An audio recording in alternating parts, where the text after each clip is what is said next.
What up, people? Shout out to every new subscribers, returning subscribers.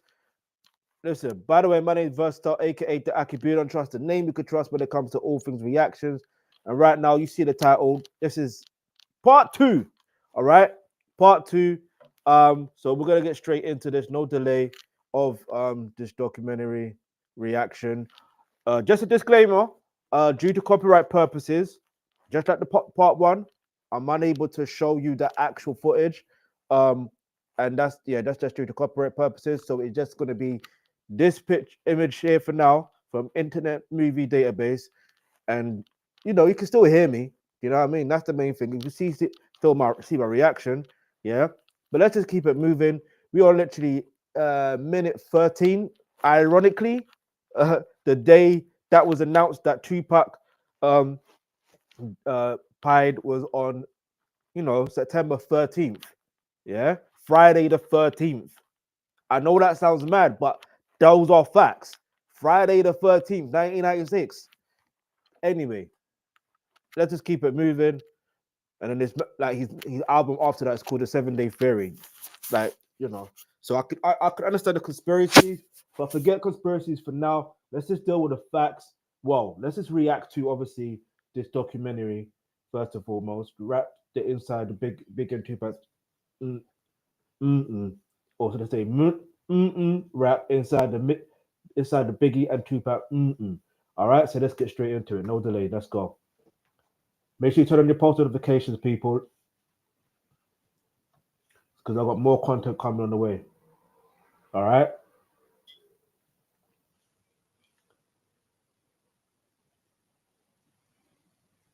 So it's just loading.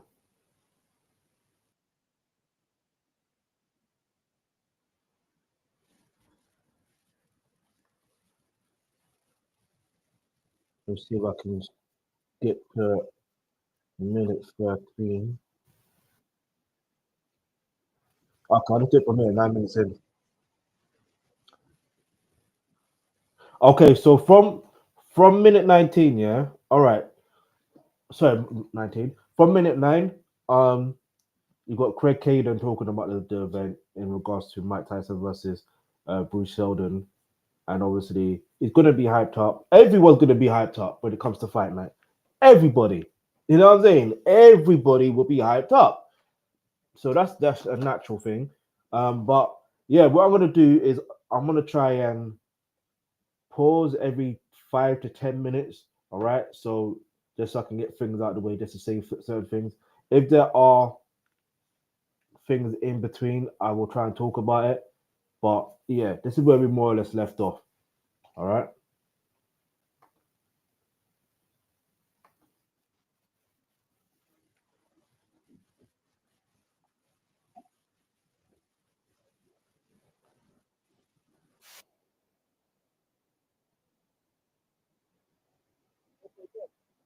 Wait, this is where we were. We definitely were. This is where we left off. Yeah, because it was after this fact that Tupac. So basically, Greg Kading, the former LAPD detective, he says that it can't get any bigger for Tupac. Uh, Mike Tyson is, they listen to his music in the ring, blah blah blah. Well, you're not saying blah blah blah, but you get the point on the mix. And then he's going on to say, you know what I mean? Like, if you think about it, if Tupac made a song for Mike Tyson, yeah, think about this logically, yeah. Just think about this logically. The incident that took place in July of 1996. Don't you think Tupac would have made a song in regards to that incident that may have took place at Lakewood Mall? Think about it. Tupac ain't the person who's not going to say what's on his mind, especially if you're trying to, take a death row record chain from Trayvon Lane. Just saying. But anyway, let's keep it moving because we already read the transcript in the previous one, the part one, so we won't go over that again. But it's just I'm just letting you guys know that when it comes to information, You have to be very vigilant of where the information comes from, and this is the problem. Where does this information come from? I'm assuming what I'm assuming, which is Reggie Wright Jr.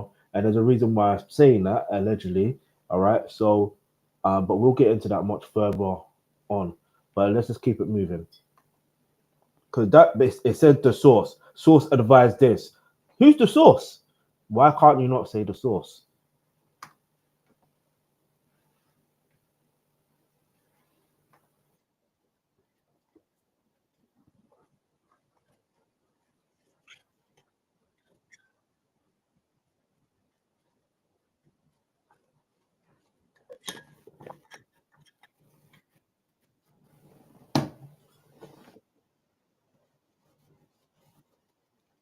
Also, bear in mind that just bear in mind, yeah, that Suge Knight is not a gang member. Tupac's not a gang member. Uh, like they're not gang members. Snoop Dogg isn't necessarily a gang member either, but they come from an area. Well, let's say Suge Knight and Snoop Dogg, they come from an area where they're gonna be affiliated with certain sectors, right? So Snoop Dogg's affiliated with the Crips. Suge Knight is affiliated with the Bloods. Do you get what I'm trying to say here? So if you put that into perspective, these guys work together to make money together. Let's make that make sense. And I know Snoop Dogg wants to act like he never made no money. He can say what he wants to say, but look what he's doing to his cousin. But that's for another day, for another topic. Do you know what I mean? Now, um, yeah. So look, when you deep everything, you need to understand certain things. Just because someone is from a certain area doesn't mean that they can't work together. I think there's the same situation. Looking, not sort of the same situation, but like the point I'm trying to make is nobody, and I literally say nobody, can argue with the fact that people can't get along to, like people cannot get along to make good moves together, make money together, whatever the case is. You can't argue with that because it's a fact. It can happen. It has happened. History was made. But let's keep it moving.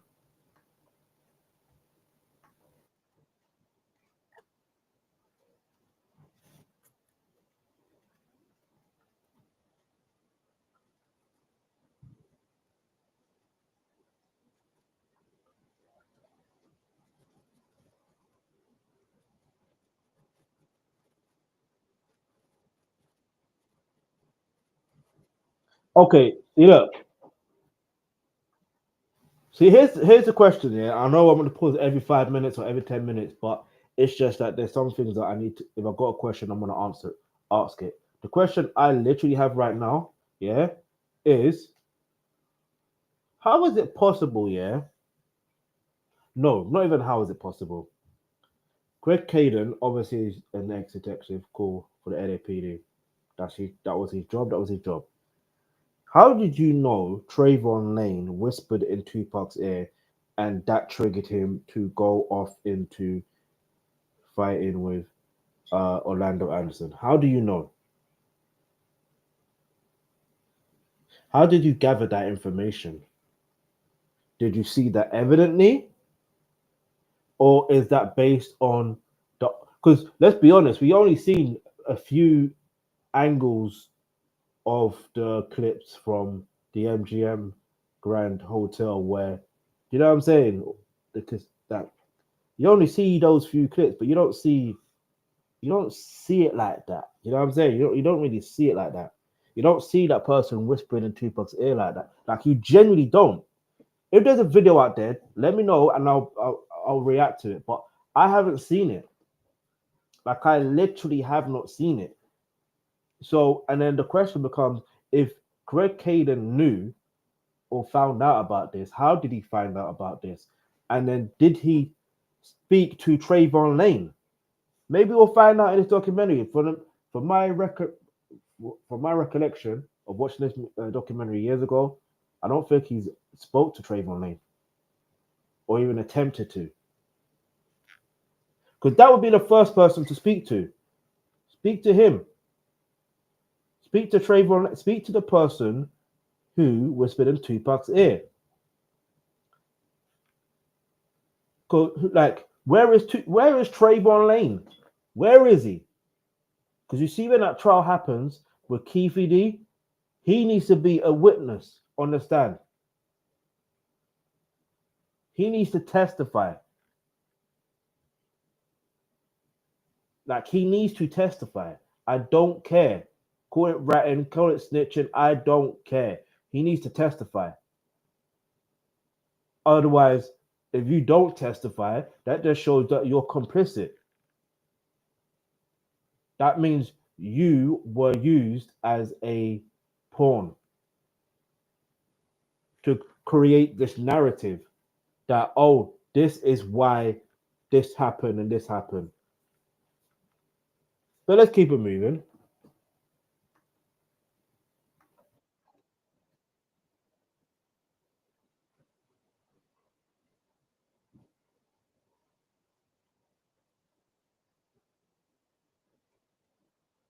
Unbeknownst to them, no, they knew it. Come on.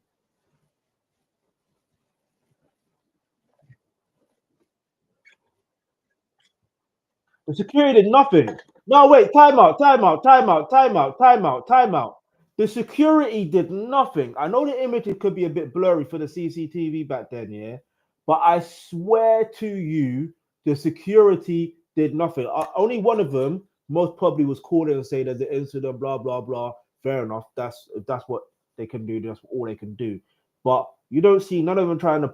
I swear you don't see none of them trying to pull any like Tupac off or anyone else off. Like, you don't see it. Like, you literally don't see it.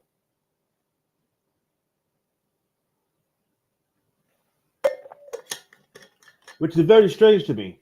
Very, very, very, very strange. Like, very strange. But let's keep it moving.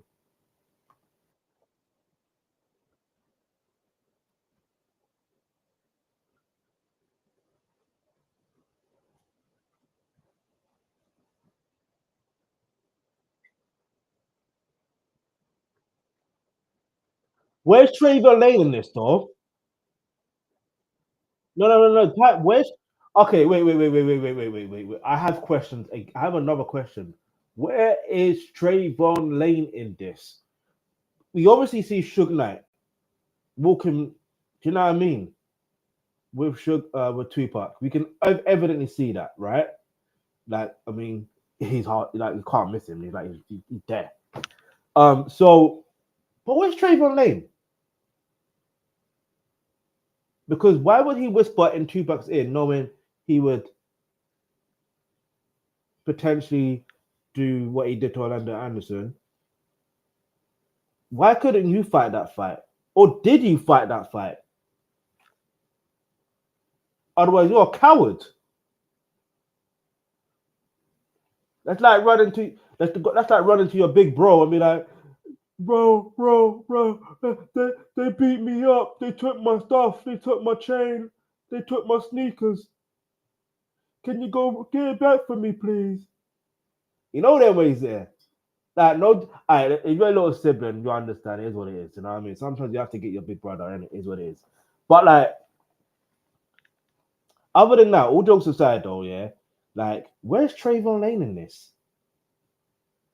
And why didn't Greg Kading mention that Trayvon Lane is also there walking at pace with Suge Knight and Tupac? Why? Why was his name not mentioned? Or was he there? These are the questions I have. Can anyone answer those questions for me, please, in the comments below? Do you know what I mean? Or maybe it would be mentioned in Greg Kading's book, yeah, titled the same as the documentary. The link is going to be in the pinned comment, so make sure you go purchase your copy. Yes, I do get a small portion, but listen, bills got to get paid. You know how it go. You know what I'm saying? Man's got to get paid, innit? Got bills to pay.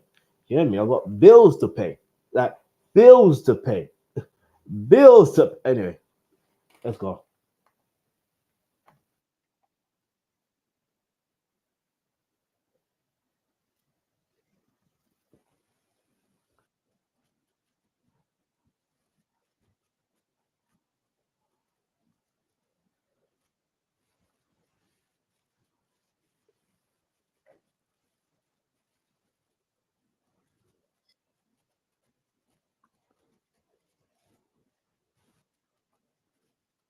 Hmm.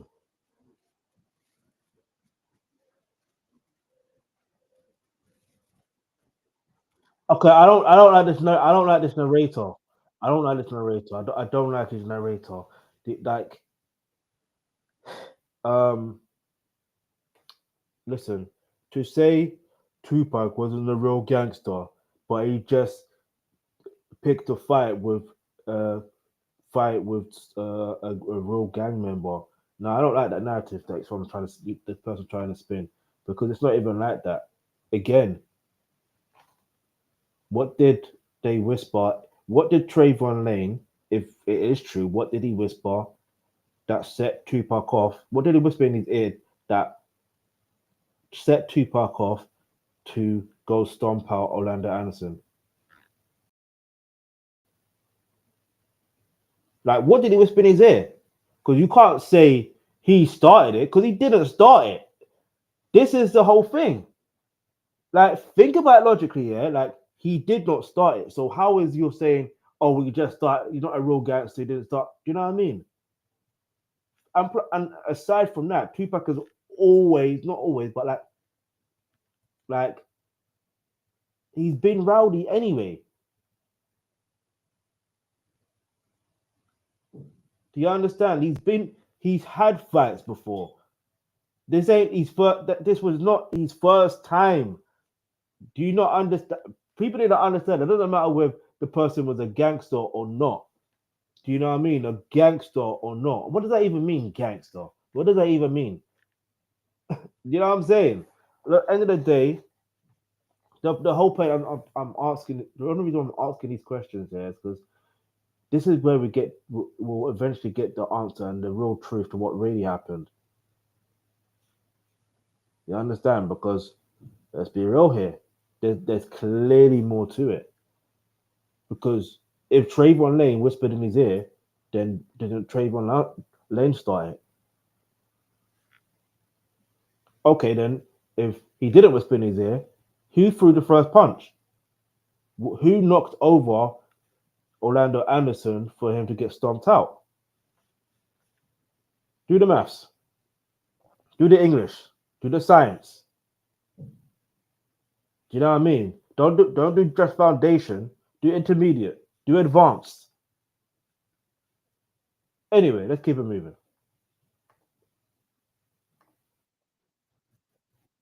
Also, another question I have: Kadada Jones. Why have we not really heard from her? Or has she spoken ever since? Leave the answer in the comment section below. Because did she confirm that Tupac went to the hotel after and let him and let what am I trying to ask? Did she confirm that Tupac didn't want her around where they were going to next because he just got into a fight and blah blah blah? Is that the case? Let me know in the comments below, because I think 6 months later she was seen at the party with um in LA. All right, fair enough. The Vibe party was, I mean, her dad owns that, so it's unavoidable, really and truly. Because if your dad owns it, your dad owns it. Your dad wants you to be there. Your dad wants you to be there. All right. Um. So, all right, that's one thing. But like, was she anyway? I heard she was cozied up with Diddy around that stage. Quite questionable. Quite questionable. But we move.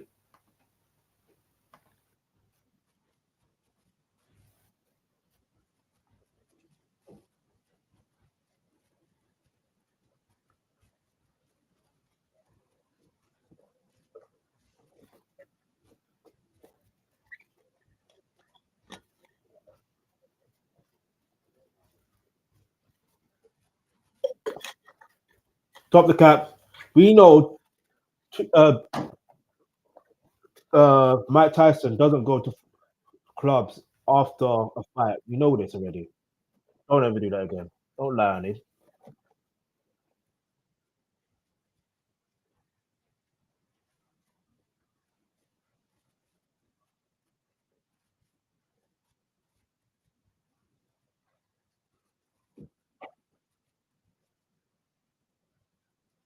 Okay, they'll pull over the police.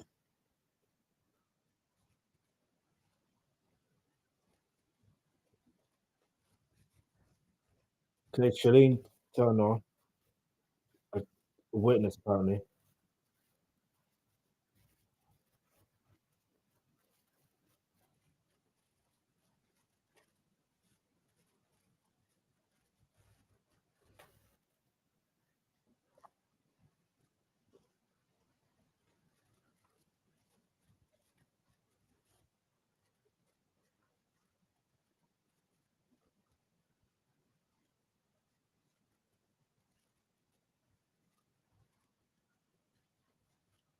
Okay,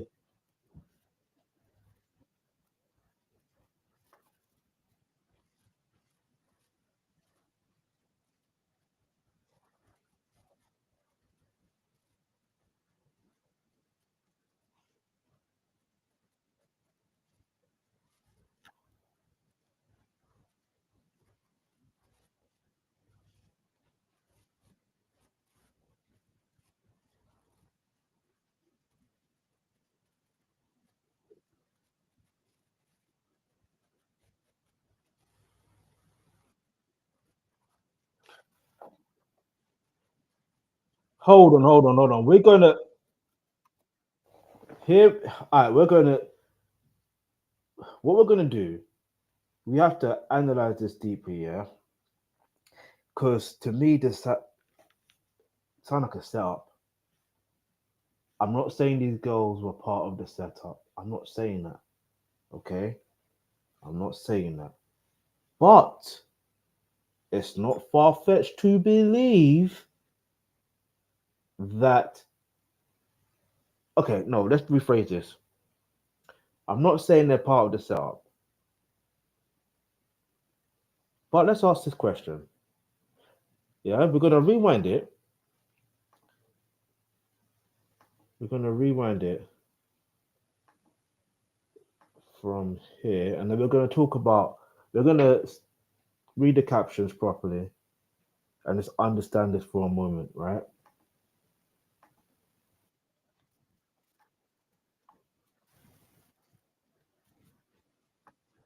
I'm gonna go. I'm gonna go.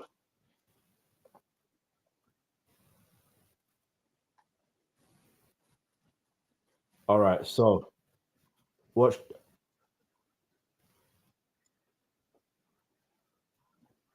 So hold on. Here we go.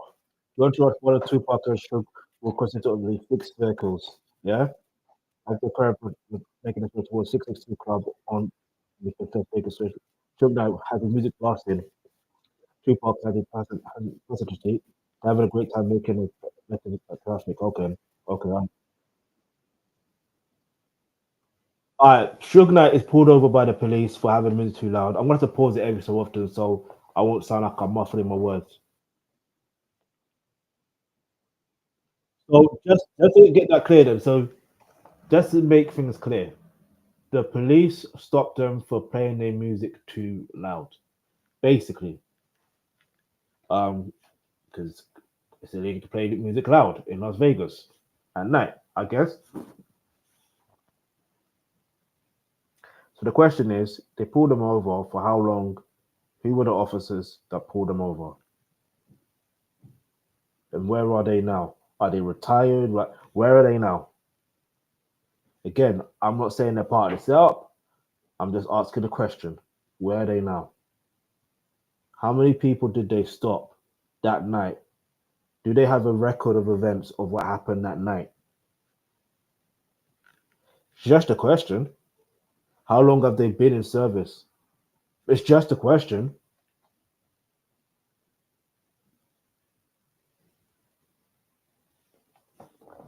Like it's just like I'm just asking a question. That's all. Allow me a minute. I'm just asking a question. Like,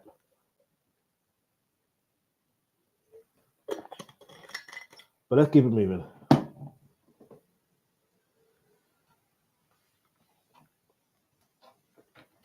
Hold on, give me a second.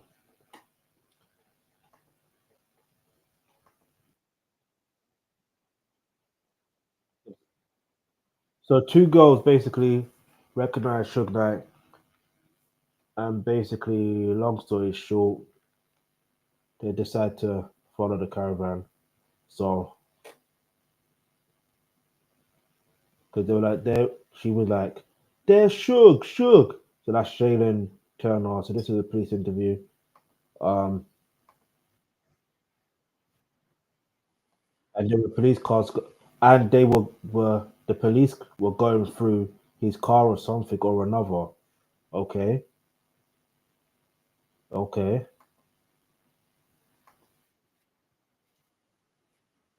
And then the traffic was stopped, and then they got in the car. Could you see who was with Shug? That's what the police was asking. They said, Yeah, I saw it was Tupac." And then he was like, "Come on, come go with me.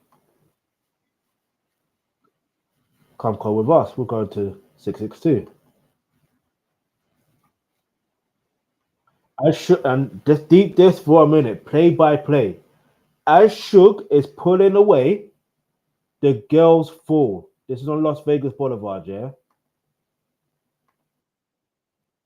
They're falling behind him, cutting off his security. Now, why would you want to do that? Maybe they didn't know it was a security, or maybe they did, or maybe they didn't.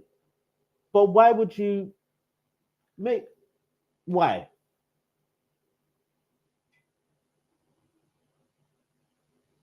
You see, anyway, and these guys pulled up and would like let us in front of you. Lauren said, "That's it. That's the that's the Lauren said, "That's the security. You have to let them in front." You see, all right, cool. There you go.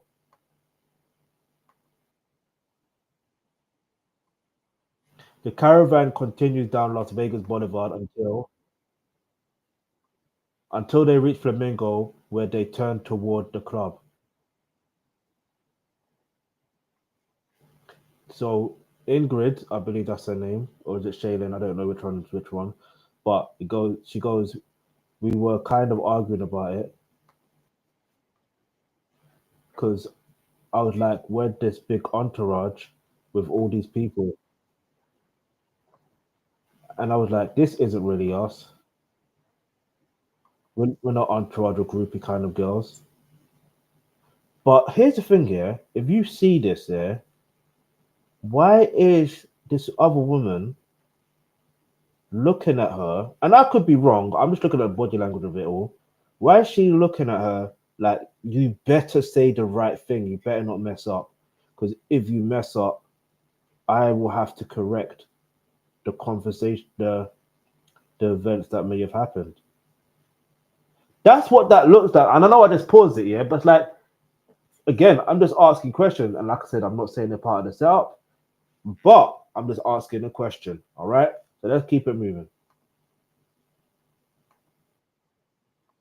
And yeah, see, and then her response was the one that's with that body language, like she like, it's not our scene, and the other was like, yeah, it's not our scene,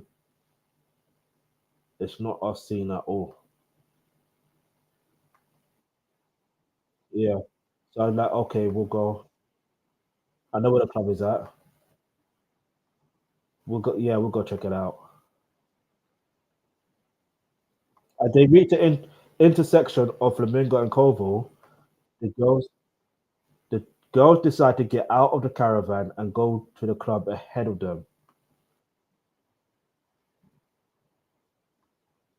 They come to a stop just in front and in the right of Shug's car. And as soon as we pulled past them, that's when all hell broke loose. And now this is where they say a white newer model 4-door Cadillac eases up. How do you know it's white? Well, sorry, my bad. How do you know it's a new a Cadillac? How do you know? It's different if you're a witness and you can see the car, but how do you know specifically that it's a Cadillac? How do you know it's a 4-door, let alone, do you know what I mean? How do you know? How do you know it's a newer model? How do you know? Like, how do you know? Again, I'm just asking the questions. Who gave this information and why? Was it the girls that gave the information based on what they saw? If that's the case, that's what they saw. And I'm not saying they don't know the car. Do you know what I mean? Because that would be wrong for me to say because I wasn't there. They were. But my question is, how do you know?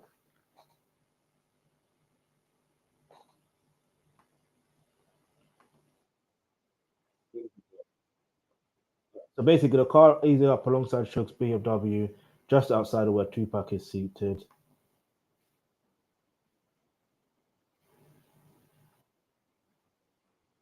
And then now Greg Kading is he's basically saying what he thinks exactly what happened based on probably on statements or whatever the case is. Because I think was it Young Gaddafi? He did mention that a male arm from the back of the vehicle came out. Do you know what I mean? That's what he could witness or something like that. I can't remember verbatim, but yeah.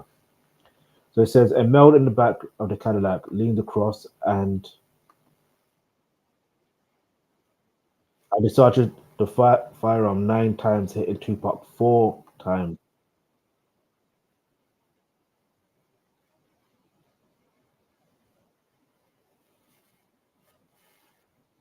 The girls who are stopped, hold on. The girls who are stopped in front of Suge, the right of the Suge chair, the shots ring out.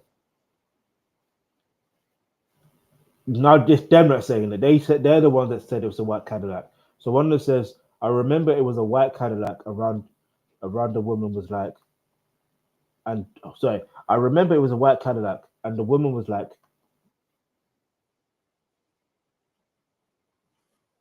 and then no, I didn't say to the woman. This is like, oh, she thought that was Tupac. That was Tupac. I know he got shot. I know he got shot.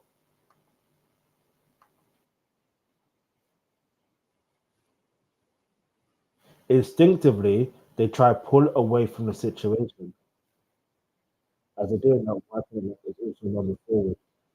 The two vehicles almost collide. Both vehicles that make a right in Cornwall. So Frank Alexander's body is the bodyguard of Tupac. He jumps out the vehicles and that he is in and runs up and tries to render aid.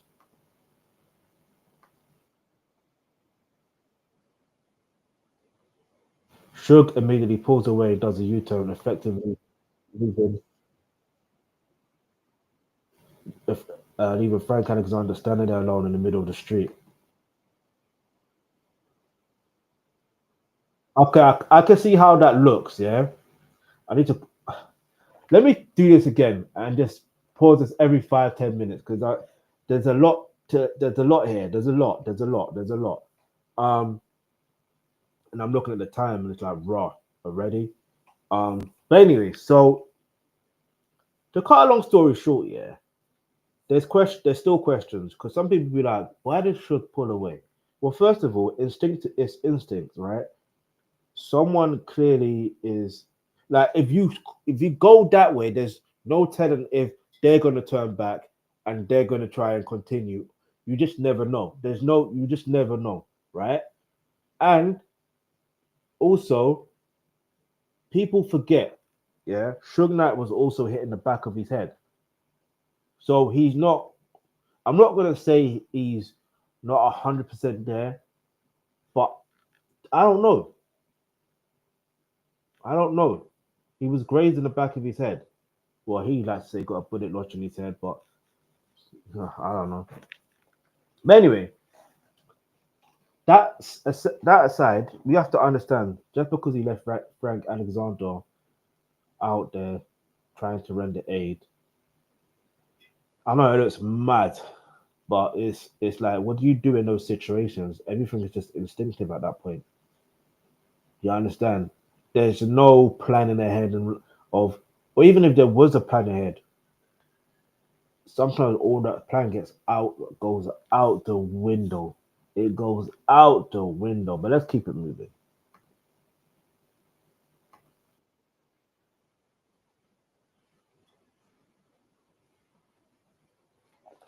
Uh,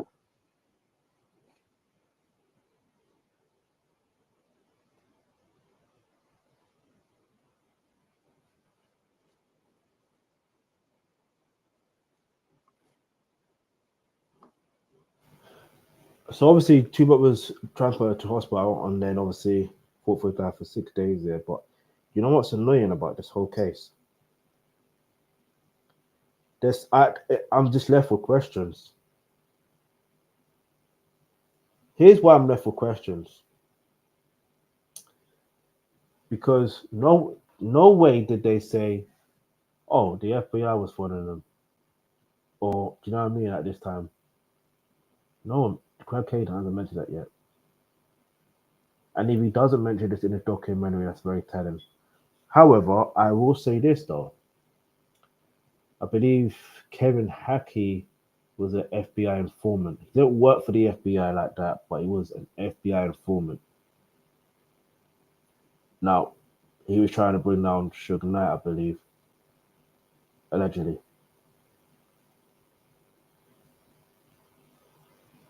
So you make that of you will. It was supposed to be because it's like the FBI have been watching Suge Knight since the inception of Death Row, I believe, maybe a year after or maybe 93, 94. I can't even remember the exact year.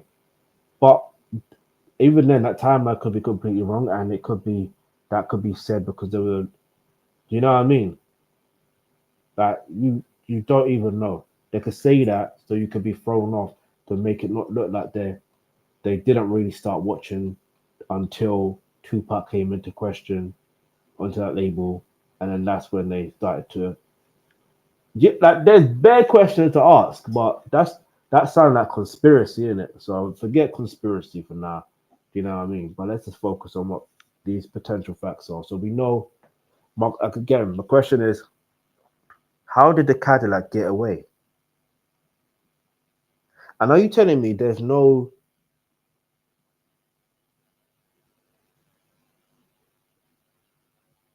like?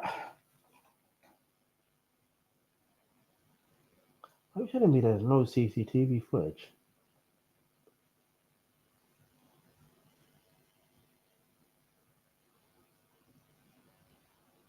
Even if it's a car just passing by a car park or a hotel or something. I don't know, like something don't add up to me. It just doesn't. But let's keep it moving.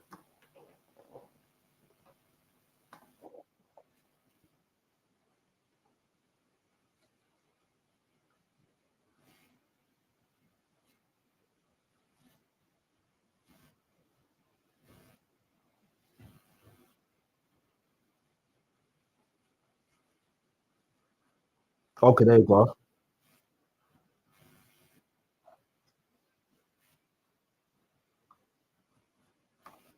Okay, you see how I was talking about how Kevin Hackey was an FBI informant?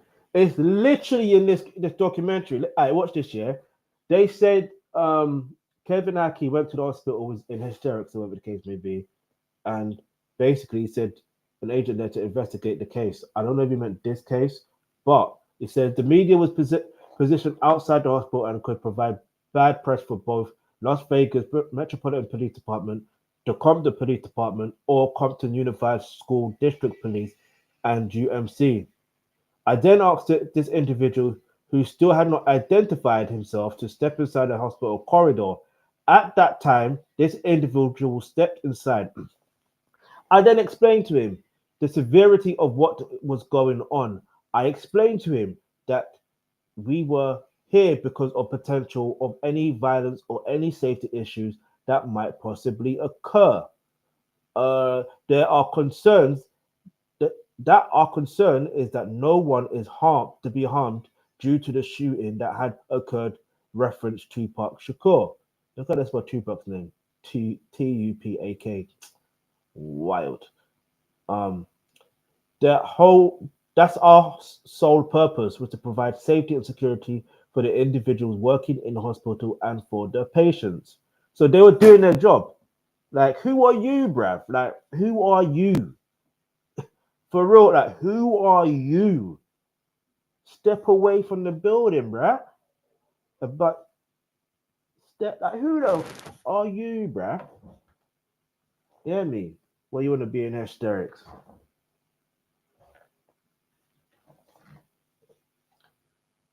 Nah, for real, like, it's such a mad situation when you deep everything, man.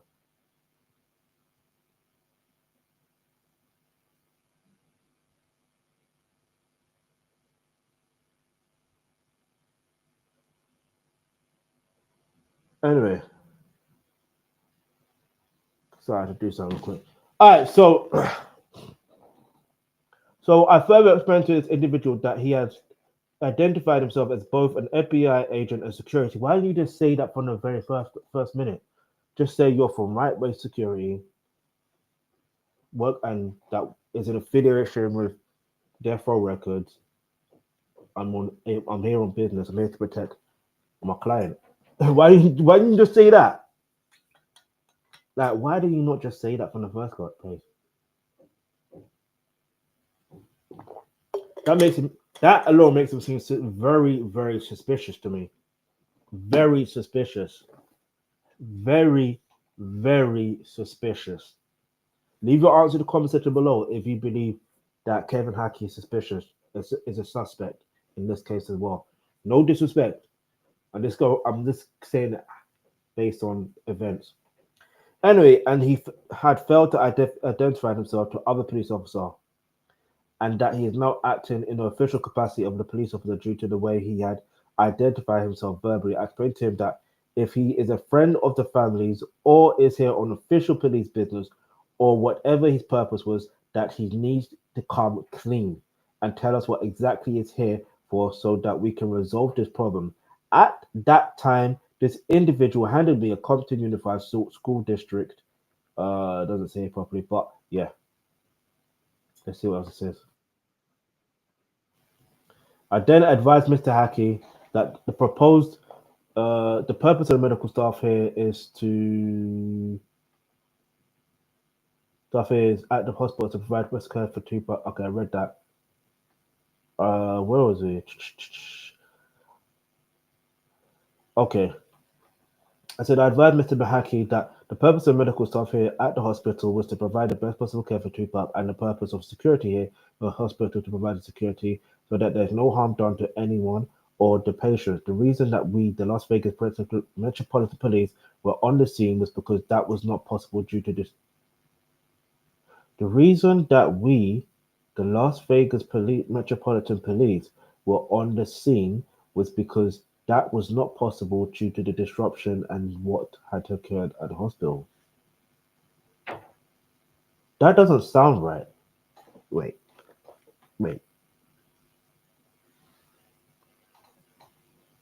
I had then advised Mr. Hackey that the purpose of the medical staff here at the hospital was to provide the best possible care for Tupac, and the purpose of security here at the hospital is to provide security so that there's no harm done to anyone or the patients. The reason that we, the Las Vegas Metropolitan Police, were on the scene was because that was not possible due to disruption and we had occurred at the hospital. Okay. My bad. I then spoke with the UMC head of security, Mr. Mike Parker, and would ask what he would like done. Reference Mr. Hackey. Mr. Parker stated that he would be allowed to stay on the property up until the hour of night 2100 hours this date, and that he would be asked to leave the hospital and not return any time at any other time. That he was very dissatisfied and with that, and had occurred, and the commotion that Mr. Hackey had caused were at the hospital. You see all of this situation that they're talking about, yeah? Is there CCTV footage of this? Because it's one thing to say this, you know what I mean? Not to come in the defense of Kevin Hackey, but it's one thing to say this, but it's another thing to actually see the footage and be like, oh wow. he really was causing a commotion. Even if you can't hear the words, but like if you could see that they're causing a commotion, then alright, cool. Get him out of here. You know what I'm saying? Get him out of here. Um, I was still unable to confirm that Mr. Campbell was in fact a police officer, and at that time I contacted the Unified School District Police at PH3. Okay, they called the phone number, and I spoke to the dispatcher at a number. I asked the dispatcher if he could have a supervisor contact me. The dispatcher stated that she would have Sergeant Nelson contact me later. When Sergeant Nelson returned to the office, approximately 30 minutes later, I received a phone from the Chief of Police of the Compton Unified District Police, Michael Nunez. I explained to Michael Nunez, hold up.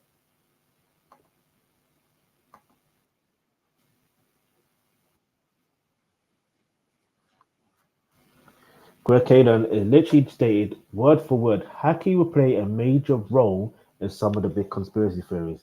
We don't want conspiracy theories. We only want facts. All right. We only want to know facts. Again, so the question in this case is, did he or did he not? No. Is there CCTV footage of him in the hospital causing a commotion? Release that footage.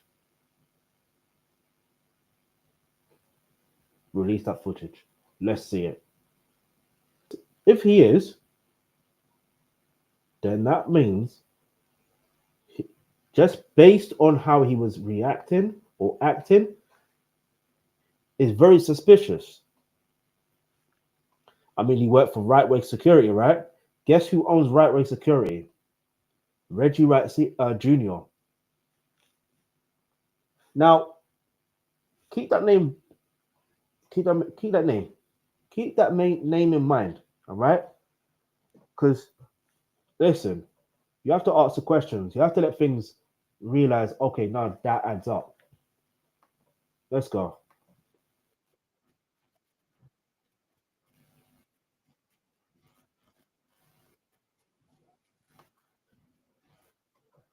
Okay, so Kevin Hackey claimed to have seen everything or heard everything, but when he came to testify, apparently, this is exactly it.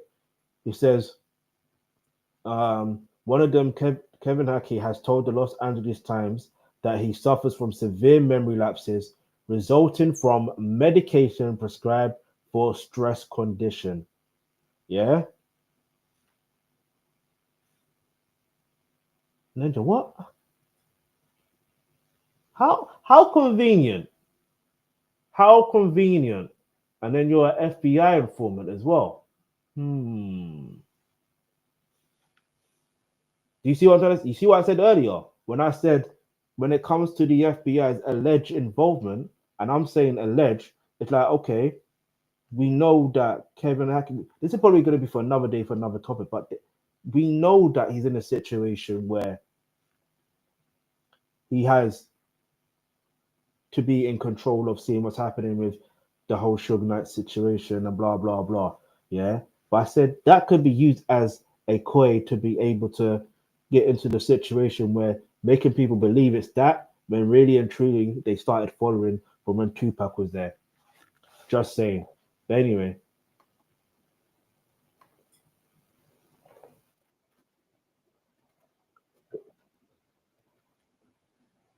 Tupac and Marshall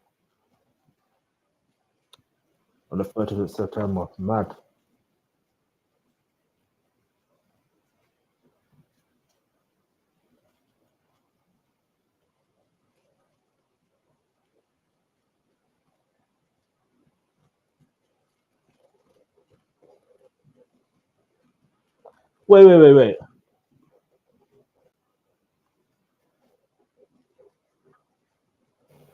Wait. Wait. Bear in mind that they're saying this is what the narrator is literally saying.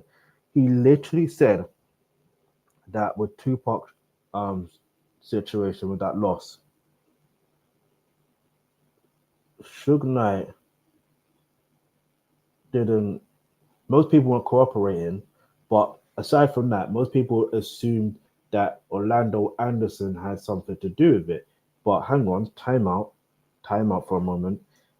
If you're old enough to understand and you was there, did you believe, not there as in Las Vegas or anything, but I'm talking about of age to really have a clear understanding. Did you believe that Orlando Anderson was involved? Did you even know who Orlando Anderson was?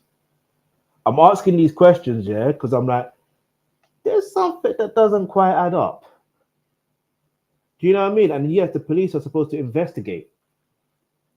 And yes, you can only go as far as investigation based on certain leads, and but if people are not cooperating for whatever reason, then you have to be a good detective to be able to find the evidence. Once you find the evidence, then you can actually build your case. Is that not a fair statement to make? But let's keep it moving. Can't just say it's because they're not cooperating. Come on, man, do your job.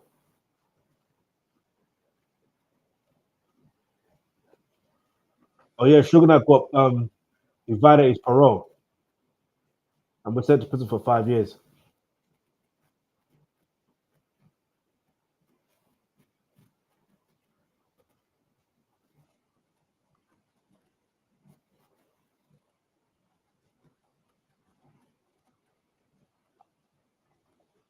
Okay, so now they're narrating and saying this. How, how the amount of times I'm gonna be pausing this is mad because it's like I'm trying to figure out certain things. So, all right, this is what I want to keep it as simple as this. Yeah, I'll mention it briefly, and if I get back to it and I pause it, I'll get back to it. If I don't, I don't. All right, so they meet up. The mob Parus allegedly meet up in the park the next day, on 14th of September, to discuss the situation, and they in regards to the Crips situation, allegedly. But who said this information and why? Who was there? Like, who was there? You know what I mean? Like, who was there to told that information? How do you know?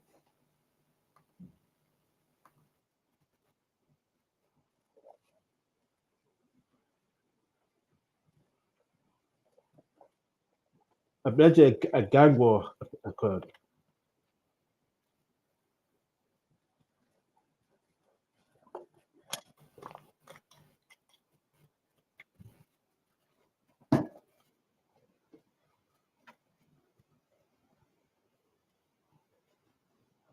Okay, so Greg Kading again,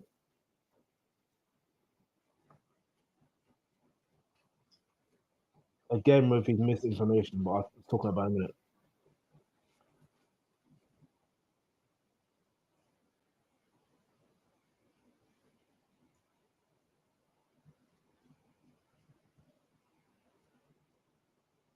So now talking about the Soul Train Award, I believe it is.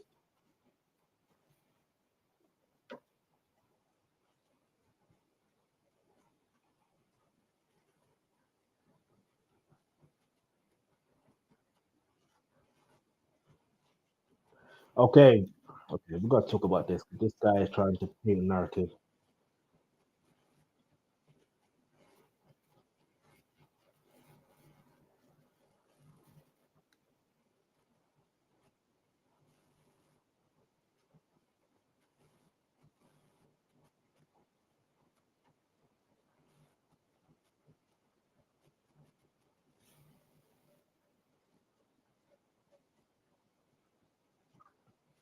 Okay, so Biggie spoke to his mum on that night, saying LA cops were protecting him.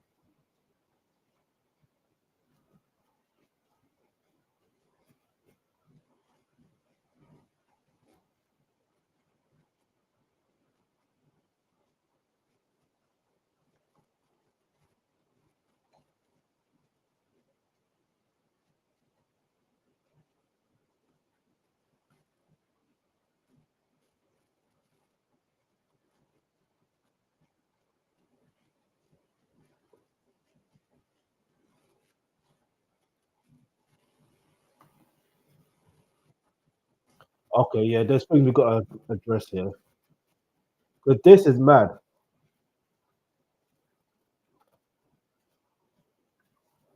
Okay, so look, all right, all right, all right, all right, all right.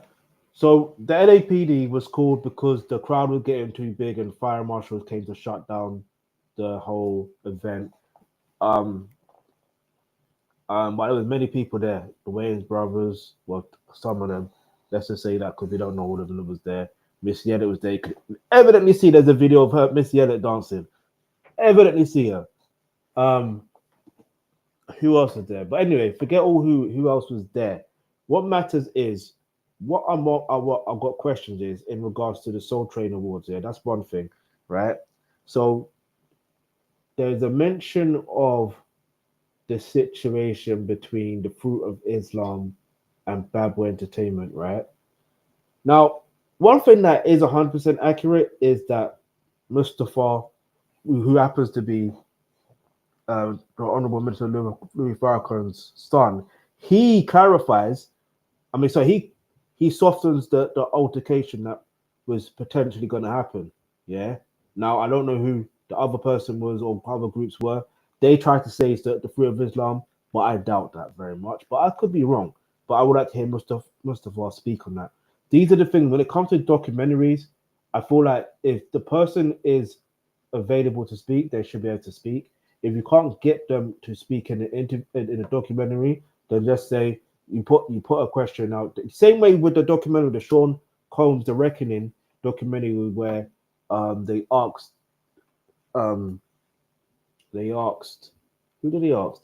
They asked Janice Combs to speak, and she declined. It's the same thing. So if they decline, they decline, isn't it? There's nothing else that one could do other than say they declined. But that's the narrative that was that. You know what I'm saying? But one other thing, they mentioned about the mob Pyrus and yeah, the gang war as well. Can if you were there at that time, can you confirm was there a gang war? Let's be real. Leave your answer in the comment section below. Now, here's the other thing. Bear in mind, like I said, LAPD came to shut down the party that was happening, and there's known gang members that was there allegedly. But which gang members? How do you know? How do you know that there was gang members there? And then how do you know that a conversation happened between Biggie and his mom, and Biggie said he felt safe? How do you know that? Did Vanilla Wallace confirm that? Do you chew on trying to say? But let's keep it moving now. He felt safe and an LAPD protecting him. Come on, man.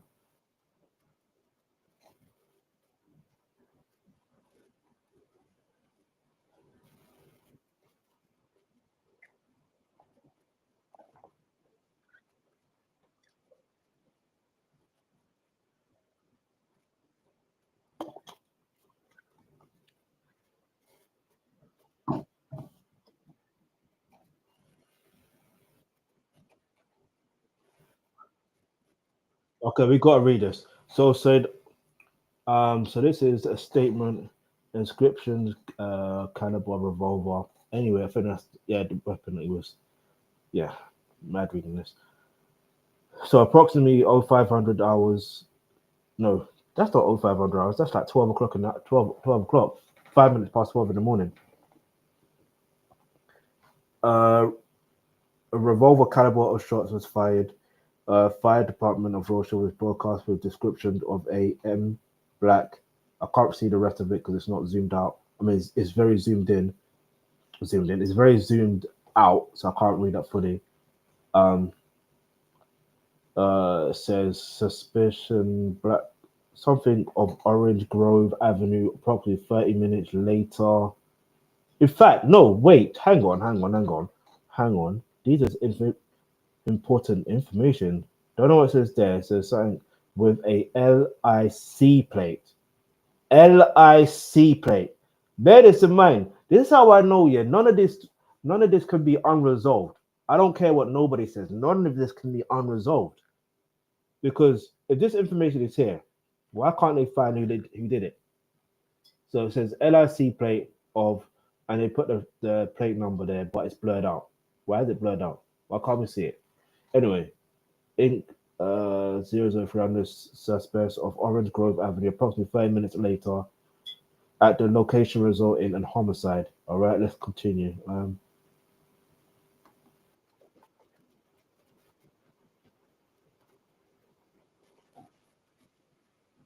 Yeah, Blackfoot Bronco fleeing.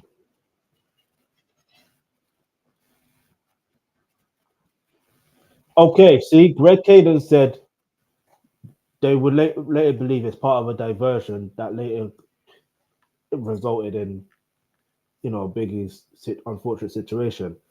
Now, compare that to the girls. Like I said, I'm not saying that they're set up chicks or anything like that. I'm not saying that. But if they are, they are. But I'm not saying that. I'm just saying, doesn't that seem very reminiscent? Very reminiscent. That's not a coincidence. The only difference is like, yeah, the only difference is the girls are not in that car. That car was more of a diversion. That's what it looked like. But I could be wrong. Let's go.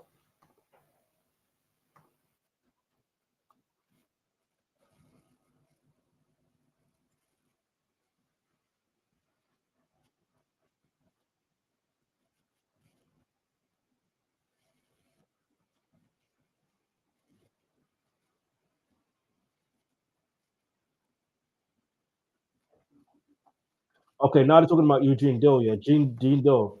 Like he's So we're gonna react to his documentary as well because I think that's gonna be a lot more clearer in regards to what potentially may or may have not happened in regards to Biggie. But yeah, let's go.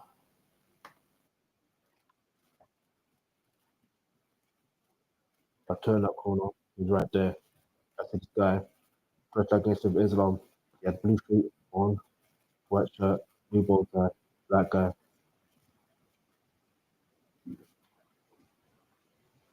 And and that sounds very reminiscent of 1994 in Cheetos. Hear me out. Let's hear me out for a second.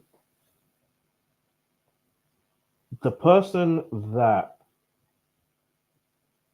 um how do I put this into words? So basically, the person that shot at Tupac in 1994, although yes, he believes Puffy set him up, um, the person who pulled the trigger and other people that were there with the person that pulled the trigger were dressed in like well, I forgot what they called it now. What do they call it? Um, they dressed like they're part of the army. If that makes sense. I forgot fatigues. That's what they call them. Fatigues. So when you think about it, the fatigues was associated with King Tut. This is why it was believed to have been King Tut that was the one that pulled the trigger, or it was one of his guys that. Do you understand what I'm trying to say? Now, hear me out. There's an interview, which we will react to another time, that the person who was with Tupac, yeah, I think at that time he was Tupac's sister's boyfriend at the time. I can't remember verbatim, but this is key here. He literally details what he saw, what he witnessed, right? So if we can get to that, we'll react to that. But so make sure you stay subscribed for that. And it's so mad, yeah, because it's like it makes you realize, yeah, that it's not far fetched to believe that someone would create an incident and pin it on someone else. It's not far fetched to believe. It's not that far fetched. That's what that sounds for Biggie's case situation as well, because the Nation of Islam, they wouldn't do that. Let's be real. If you understand who the Nation of Islam is and the fruit of Islam are, you know they wouldn't do that. You know they wouldn't. You know they wouldn't.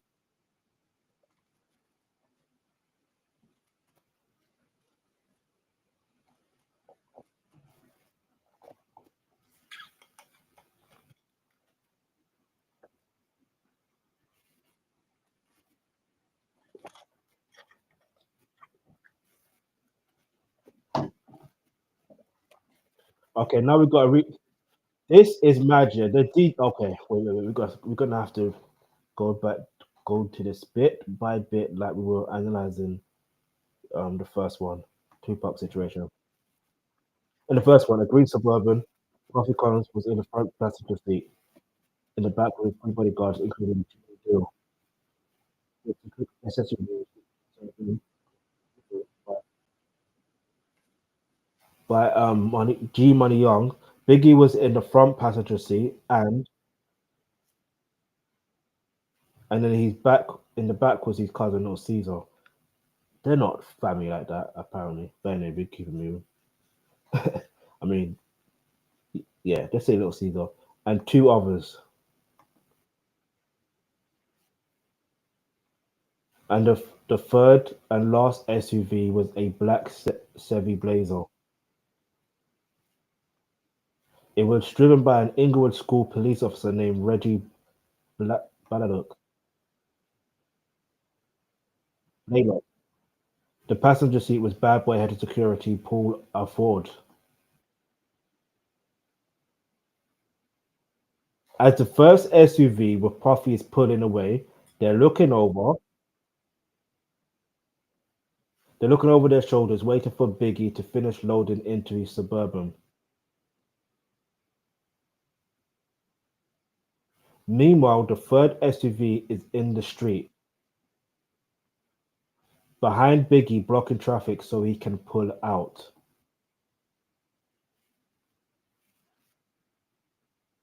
As Biggie is ready to go, Puffy's vehicle accelerates northbound to make the light at Wilshire. Biggie's vehicle's attempting to catch up, and the security team in the third vehicle is jumping into their Blazer.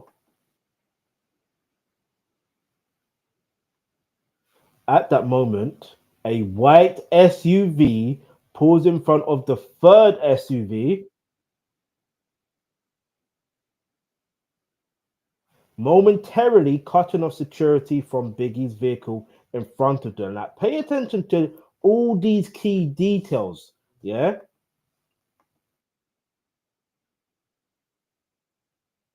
The driver of the third SUV lunges his vehicle forward, cutting the white SUV out of the caravan. A lot of people would later theorize that the white SUV was involved in the shooting. Now, we still need to go by the other things that need to go by, but again, doesn't everything so far seem like it's in parallel to what happened in Vegas with Tupac? I'm just saying, because there's no such thing as a coincidence. I mean, sometimes there are, but in this case, you can't really call it a coincidence. This is too calculated, like way too calculated, way too calculated.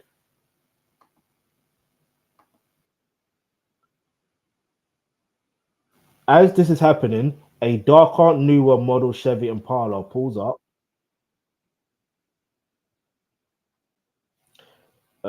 beside Biggie's vehicle, and the driver begins firing into Biggie's door.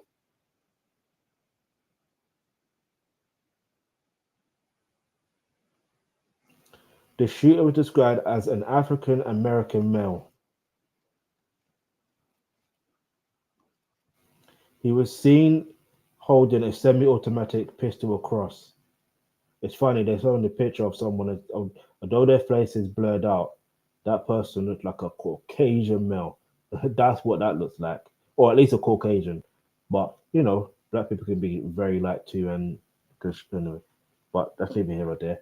But anyway, and it's a police reenactment as well. The photo showing the irony. So that goes to show you there must have been light skin. And even in this picture of reenactment, you can literally see this person is Caucasian, bruh.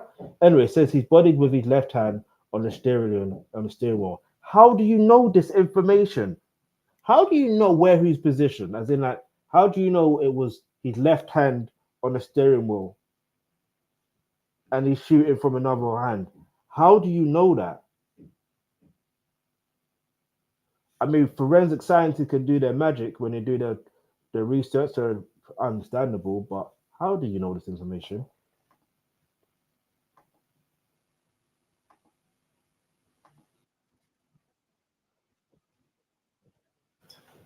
After firing his weapon, the shooter makes a quick right into Wilshire Boulevard. That sounds very familiar. Huh. Anyway, just like the Tupac situation. As soon as they done firing, they go off into the next boulevard or the next corner, or next road, whichever you want to call it. Sounds very, very sameish. I don't. Anyway,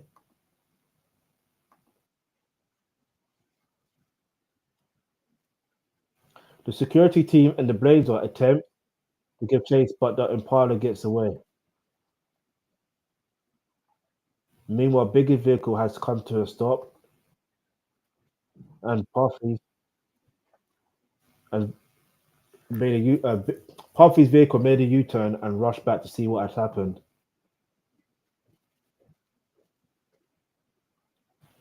Puffy runs to Biggie's door and recognizes that Biggie's been shot.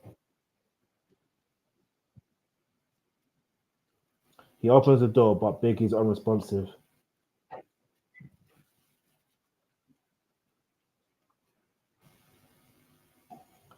All right, I'm just going to pause for just to. Okay, no, I'll pause in a minute. Hold on.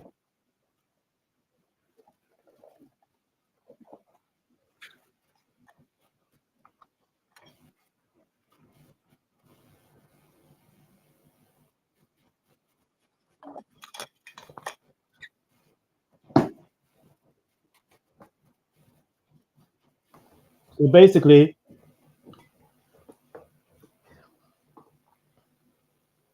he was shot at 4 times. He was shot in the lung. Guess who else was shot in the lung? Tupac. Same upward trajectory. I need to see the autopsy properly to really understand and compare the two. But it's very eerie how some things are just a shame. And that had to be a professional hit. And if you hear all the knocking, don't worry about that. You know what I mean? Like I said, I can't control if people are making noise in the background. Do you understand? If they want to make up noise, that's on them. You get me? And whether they do it intentionally or not, that's on them. Do you know what I mean? Like, you know, if it's intentional, you know what I mean? They will get their karma, that's for certain. Just like whoever's involved in the situation with Big and Tupac, oh, they're getting their karma. They're getting their karma. Anyway, let's keep it moving now.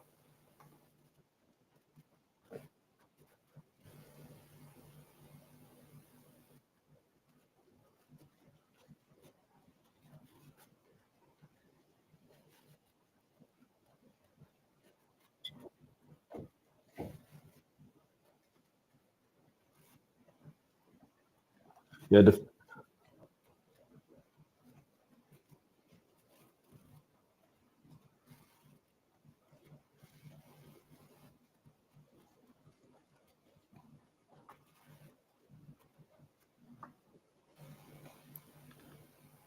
the album sold over.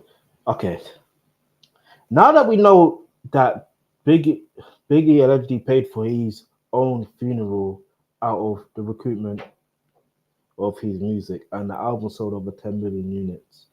There are 10 million copies in the United States, and the album was released 1 week after his funeral. And the name of the album wasn't initially called Life After. You know what I'm saying? But I wonder what it was called before. I'm still curious to know. Like I'm still curious to know. But then the image of the album cover is very eerie as well. It's very eerie. Like when you deep it. Because it's a hearse. So I want to know, when was this taken? Do you know what I mean? But anyway,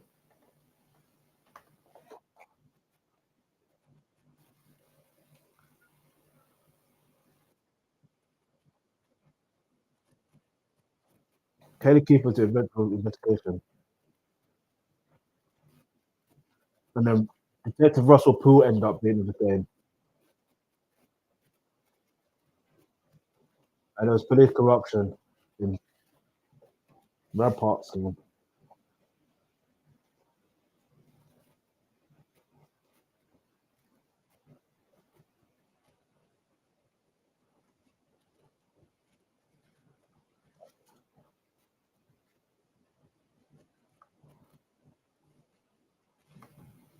Right now, this is where it becomes very interesting. So Russell Poole, um, we're going to have to get into his situation into another documentary. This is that before this documentary, and basically like years before, maybe like a decade or more, or yeah, just about a decade. Is it a decade? I can't remember. I need to double check the timeline. But um, he feels like Suge Knight was the one that was involved with the situation in regards to Biggie. That's where that came from. But he's from the LAPD, which is known for police corruption, and that's where the Rodney King, that situation, the LA riots. What sparked the LA riots was the Rodney King beatings by the police, the police brutality. That's what sparked that.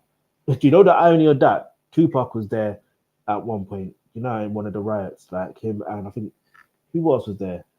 I can't remember, but some other rapper mentioned it. But yeah, so it's mad. But now they're mentioning David Mack and Amir Mohammed. David Mack is a former police department, former police as well. But let's just keep it moving. Let's go. Let's see what they've got to say. Because for Russell Poole to say that, and knowing he comes from the LAPD, of course they want to say that it's Suge Knight. But then why is Suge Knight arrested for it? Or what? Because of the corruption inside the LAPD. Let's make this make sense. Like, make it make sense.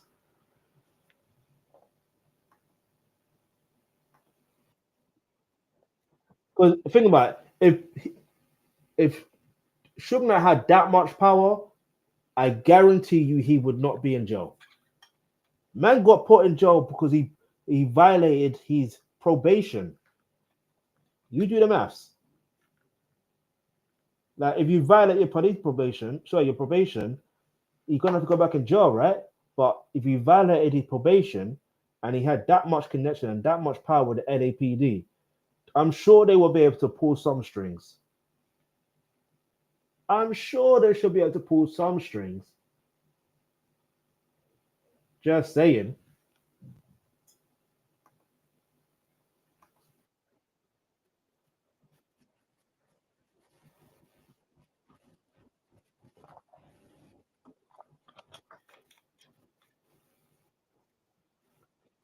Okay, 1999 he retired from the force.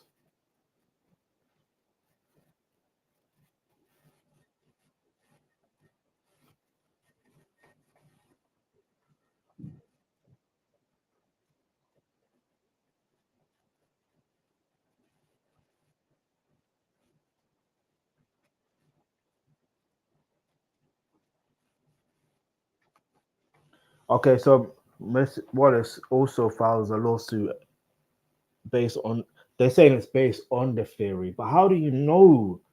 Based on the theory of Russell Poole, but how do you know? Did Suge Knight, sorry, not Suge Knight, did Miss Wallace, did she ever say that? This is what I don't understand. How are you trying to speak for someone's mind if they're not speaking for themselves? Do you understand? And they're trying to say, oh, because he believed there was police corruption and they're trying to cover it up. I mean, two things could be true. There is police corruption and they're trying to cover it up.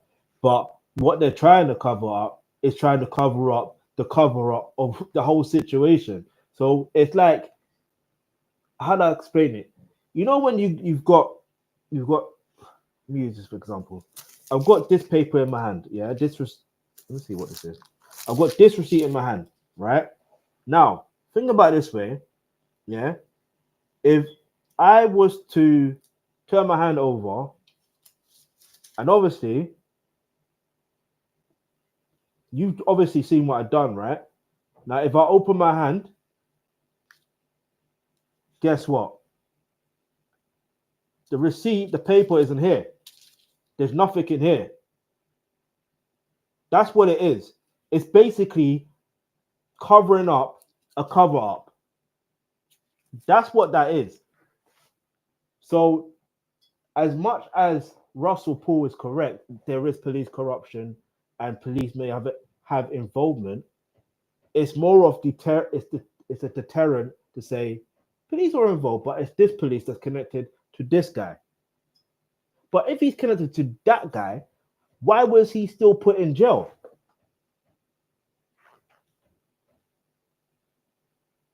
Why was he serving like 5 years for provoking his for violating his probation because of the incident that happened in '96?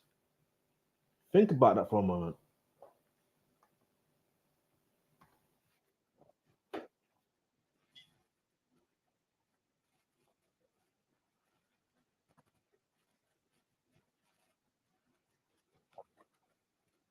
Okay, so we're going to rewind that because we've got to go exactly what Greg Kading is saying right here, right now. All right, this. Remember, I said it. I more or less said this in part one. I said this in part one about Fernando Wallace. This is why I said it's important to give you more context. Yeah, Fernando Wallace filed a lawsuit. They're trying to say it's based on Russell Paul's theory that LA police was involved. It's not a theory if you're. Do you understand? She's not gonna get settlement of like 1.1 million pound, sorry, dollars, if it's just a theory. Do you understand? She's not gonna fight again because she wants justice. She's not gonna. Do you understand what I'm trying to say? Because if it's just a theory, why would she file? Make it make sense. Anyway,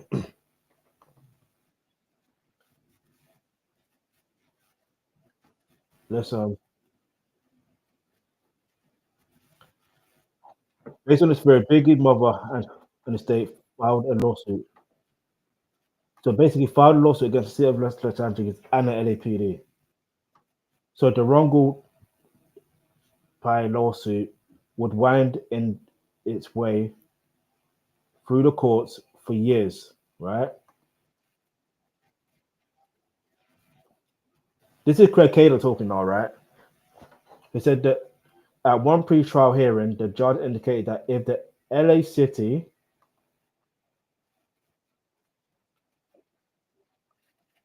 if the LA City were to lose the lawsuit, the damages could be as much as $400 million,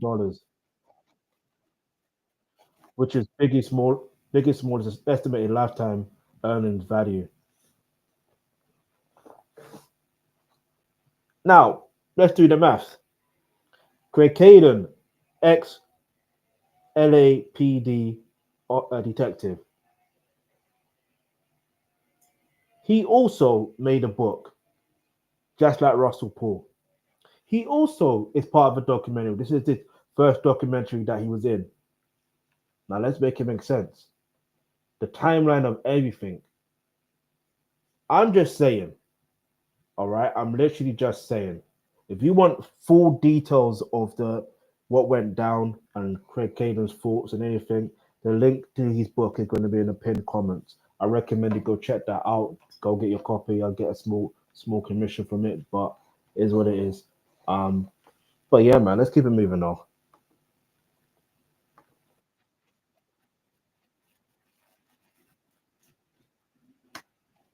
Again, Craig Kading speaking with a $400 million lawsuit looming over. over their head. They now need to solve this case. Why did he look so guilty? So it's just the way he's like, they now need to look.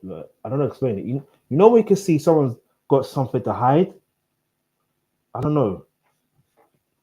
Yeah, that's just the thought I've got from this. That anyway, let's go.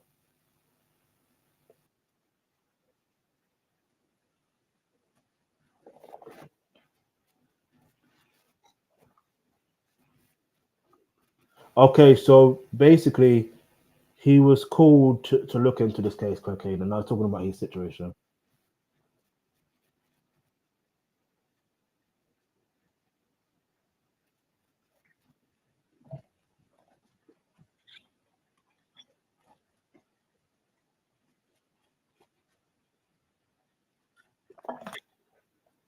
Now I'm talking about his experience as if he's doing a job interview.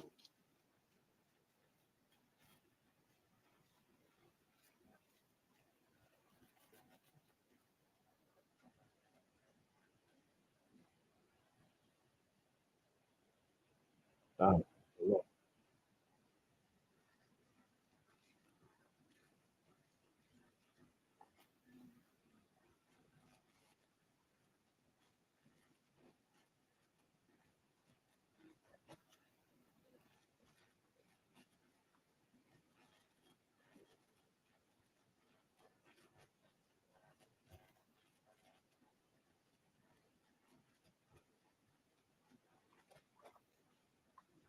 Okay, so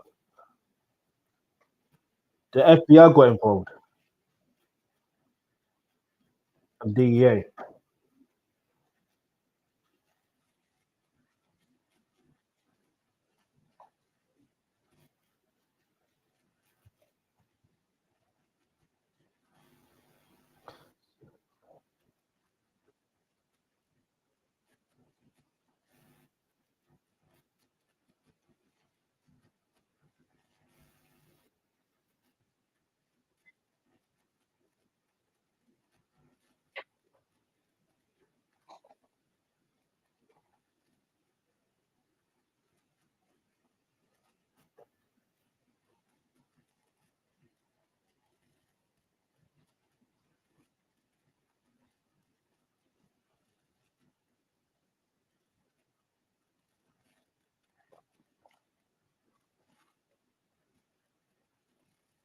Okay, so now they're talking about games.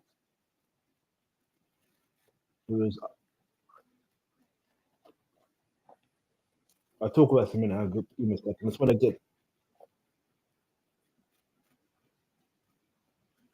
I just want to get the summary of this.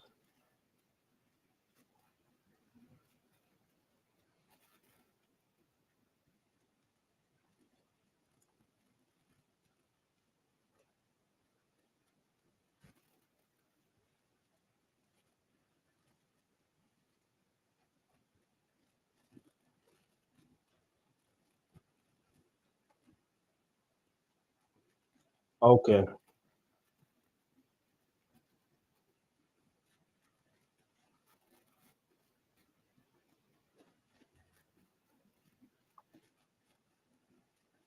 All right. So just to summarize this part here, yeah. All right. There's a lot. There's a lot to say here. So I just literally forgot his name. So his name is Gaines. But he was also the police, LAPD, but allegedly had connection to Suge Knight. But he also not only had a connection to Suge Knight, he was dating Suge Knight's ex wife at the time, Sharifa. Um, and anyway, he was found alleged. Well, he was found unalive due to alleged road rage, apparently. Yeah. Um, then they talked about how David Mack also was LAPD, but also working for Suge Knight.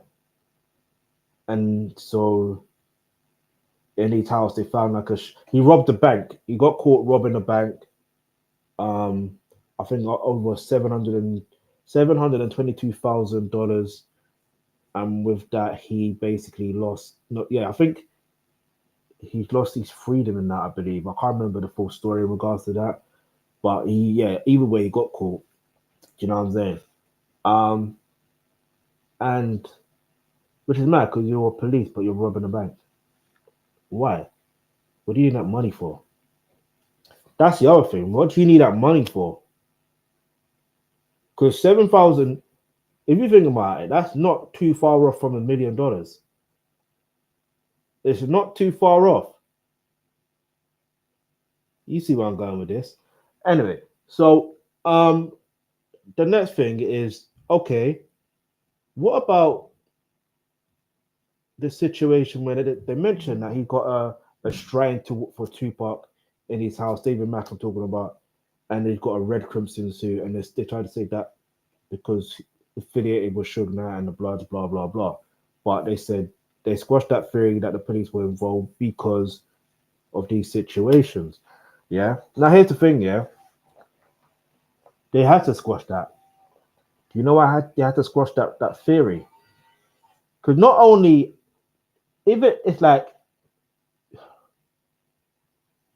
remember they have a lawsuit looming where they could lose $400 million. That would effectively bankrupt the LAPD. Do you understand? That would effectively bankrupt the LAPD. Let's put that into perspective. Many jobs would be lost, and they wouldn't lose that to a black man, or let alone a black woman that's in, controlling or somewhat controlling her son's estate. Let's make it make sense. They don't want that. They don't want that at all. Now, if the FBI are involved, then clearly they have to know some information, right? Or do they? You know what I mean? Because if you knock on a door and you keep knocking and you keep knocking, eventually someone's going to open the door. Bear that in mind. If that's if they're in. But anyway, let's keep it moving. Let's go.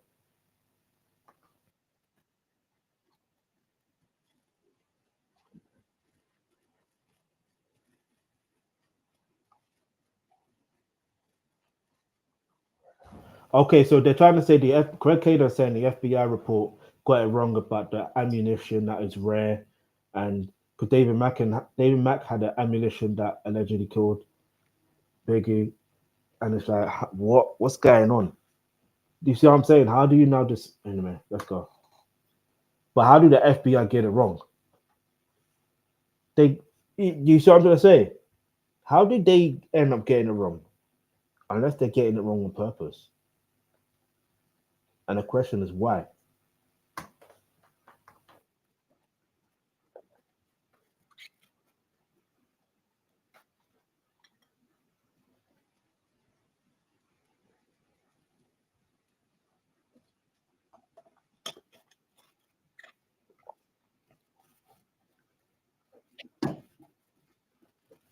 But it was popular around gangs apparently. Oh well.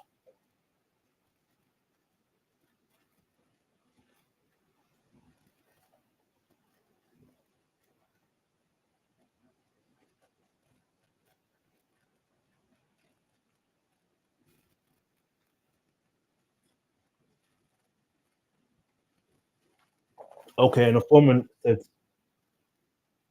Abraham. His name is talking to yesterday. The name of Amir, Ashmir, Amir, Ashmir or Amir. It's an Arab name.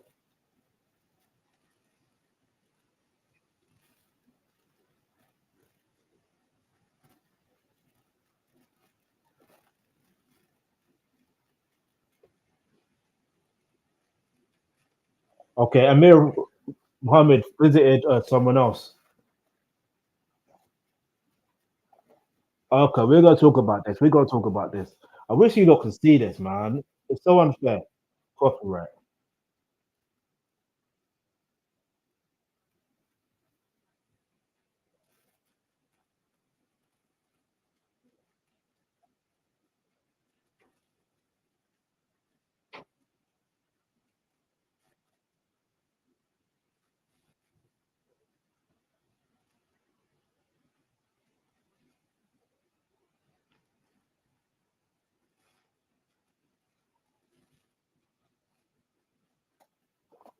Mm, this is interesting.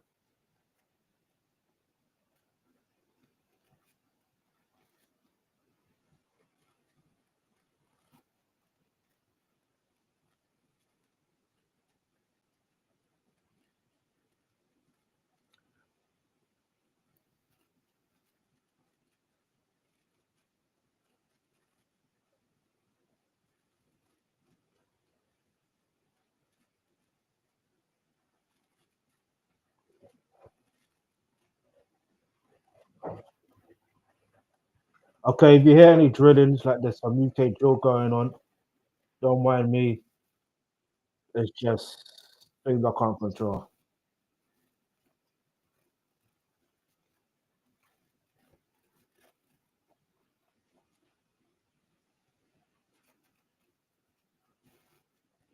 Okay, so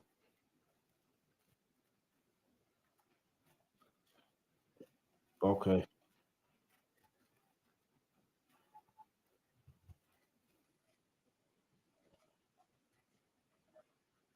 okay. So these people are. I listen. Wow.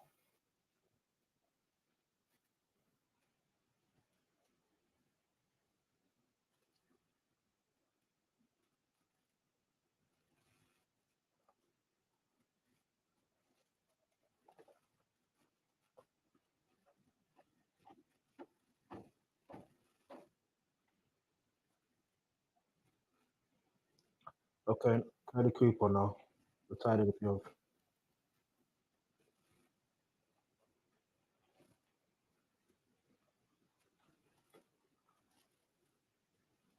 Are you gonna get informants from prison though? Does that make any sense?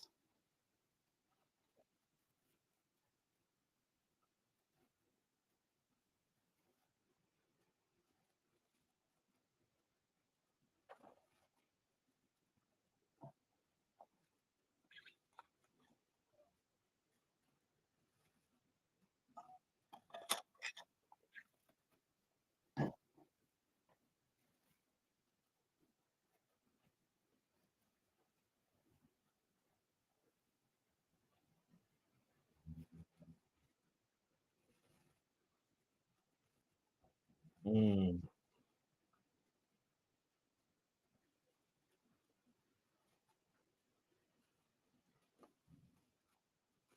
Okay, do you know what's crazy? Yeah, what's the LA Times released a article saying that Amir Mohammed, aka Biddy, sorry Harry Billups, is a suspect in the case. Yeah.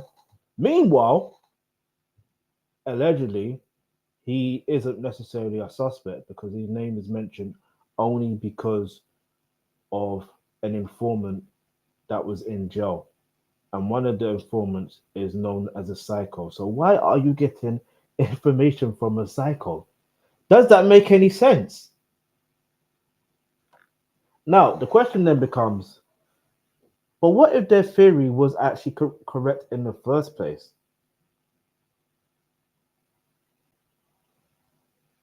Do you understand what I'm trying to say? What if they were actually right?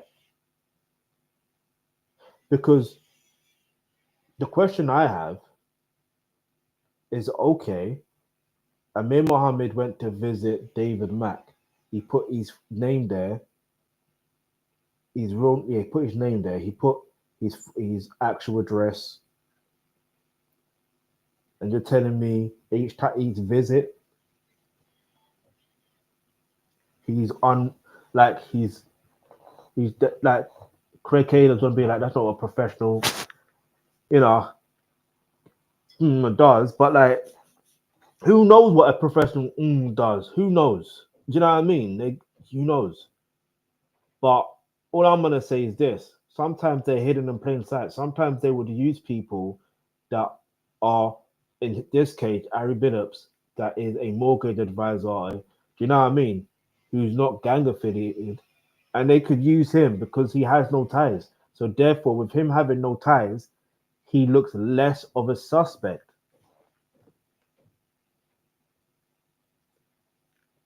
But then the question now becomes: Why was he visiting David Mack? Who is David Mack to him? No one's asking that. No one's asking that question. Why did David Mack steal 722,000 dollars? No one answered that question. All right, then. No one wants to answer that question. Let's answer it because there has to be a reason. Where was that money going towards?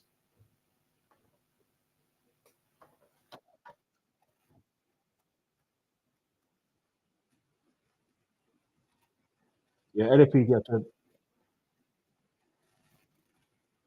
to retract it. Imagine. Like you said, I'm a mortgage broker.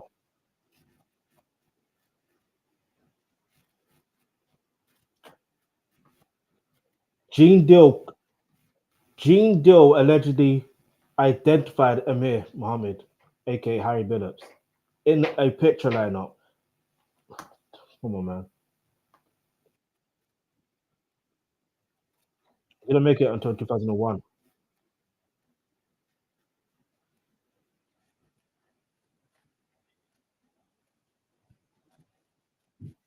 Okay, because his face was featured in things so many times, um, it makes it very tainted.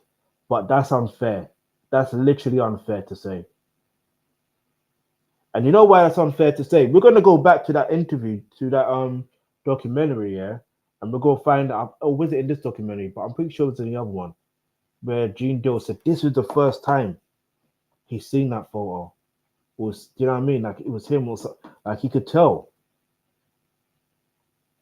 And I'm not saying Gene Dill lies, but I know there's some cases where he seems to exaggerate on some things because some things he hears things. But if he was there for something, there's one thing I've noticed about Gene Dill. He never changes his story. Never, ever, never. It's always the same. I've heard him say the same thing about Ja Rule in the hotel room, yeah, with Diddy, yeah. Now, it's every time he explains it, he always mentions about the situation and the store in Atlanta and that adult store in Atlanta.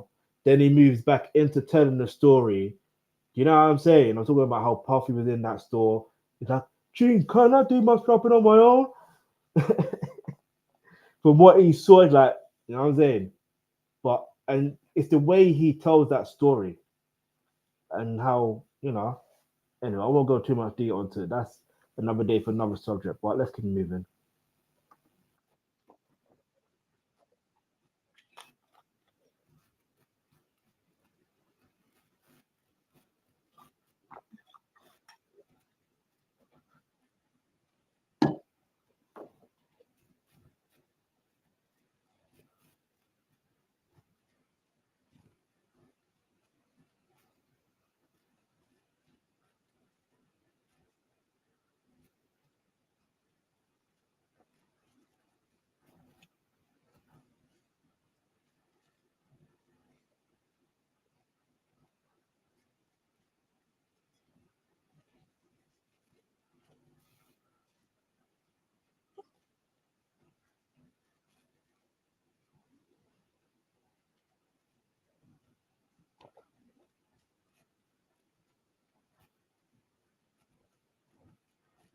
Okay.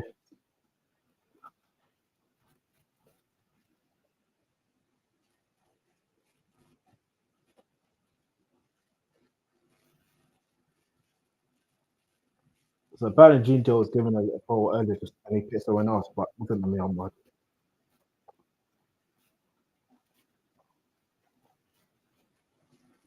Okay, so David Mack with a green dark Impala.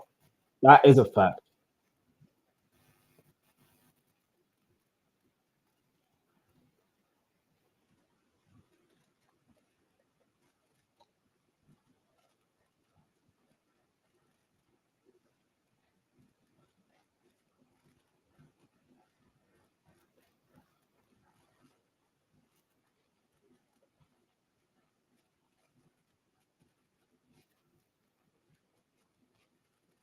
Okay, so maybe people are saying the car was greenish, not black, in regards to the Impala.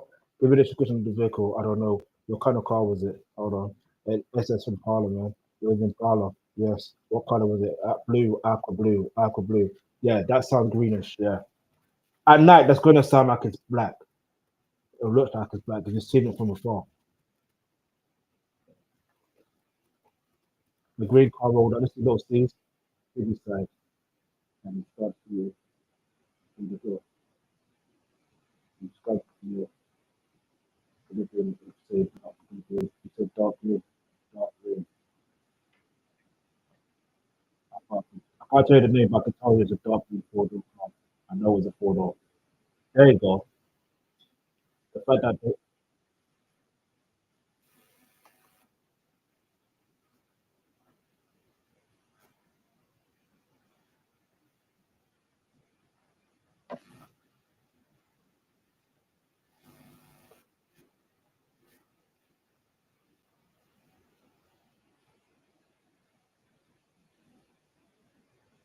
okay, so David Mack used a different car for his bank robbery.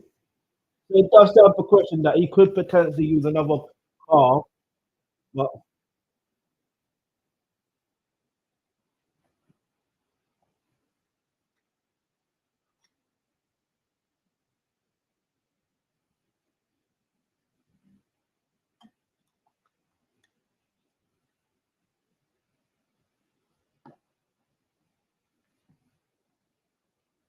I can say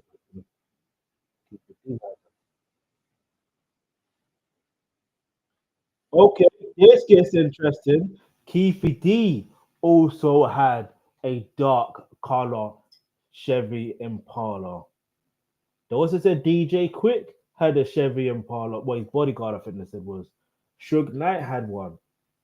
That car was a very popular car. Let me know in the comments below what popular car is, you know what I mean? Right now in your country, wherever you are from, what was the popular car in 1997? Yeah, or 1996, you know what I mean? Or and now. But let's keep it moving. Anyway,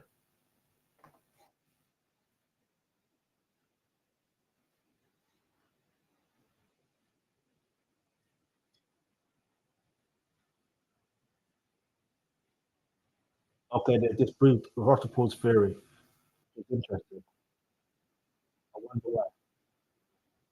Because the cars don't match up with the description.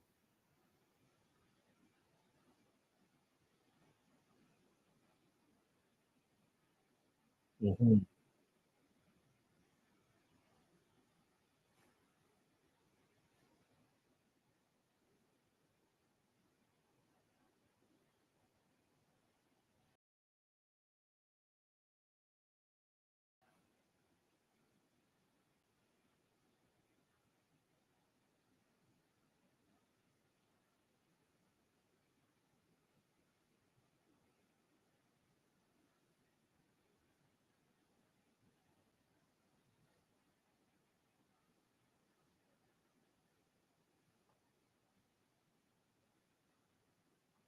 Okay, this is mad, yeah.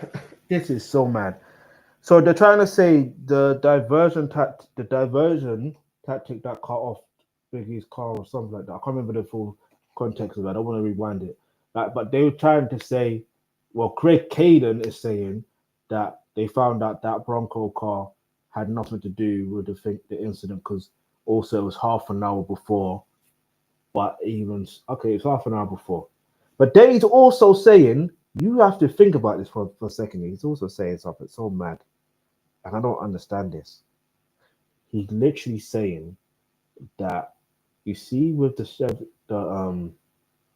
he said the reason why that happened was because he dropped his gun and then he picked it up and he fired it in the air and obviously around that time that's when people you could hear 911 calls saying there was a shooting or whatever or something there was 911 call or whatever and that's where you can hear all that commotion or something like that. Now, two things could be true. That could be a sign that bang bang bang bang, Biggie is on his way. I'm not. Listen, I'm not. I'm not buying it. I'm not buying that that was not related. I don't care. I'm not buying it. Yeah, you can disprove the theory of the Russell Paul's theory, which is understandable, but then you have to take into question why did it disprove it if he was not if David Mack didn't use a Chevy Impala or his own Chevy Impala for the the bank robbery, what makes you think he didn't use a different car for the situation involving Biggie? That's the question. Like, why did you not investigate that further, or did you? Anyway, let's keep it moving.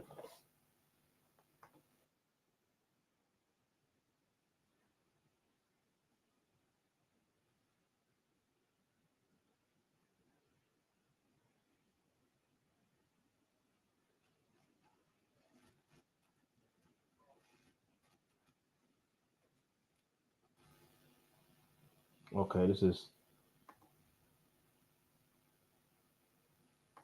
don't know what's paused for now. All right, I don't know. All right, might have to do a plan B. Hang on. Yeah, this is not working as much as I thought. So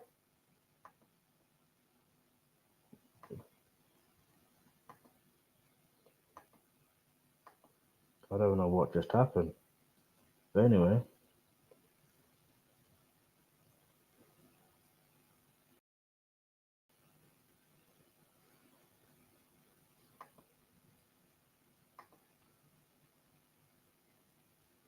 huh? It seems that Prime is not working. Let's try this again. Yeah, it's not working. All right, I'm going to watch on a different device. Give me a second, people. But yeah, let me know what your thoughts are in the comments below. Yeah, because yeah, it's mad. It's mad. It's mad. I don't.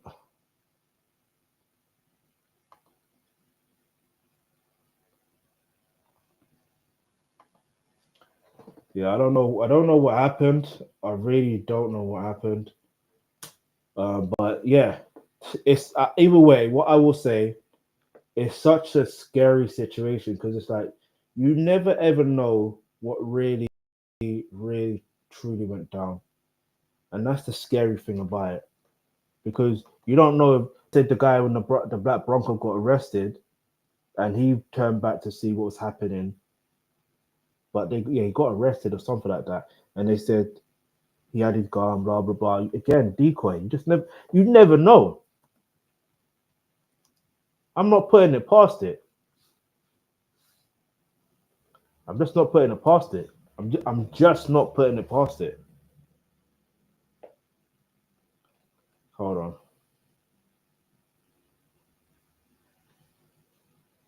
All right.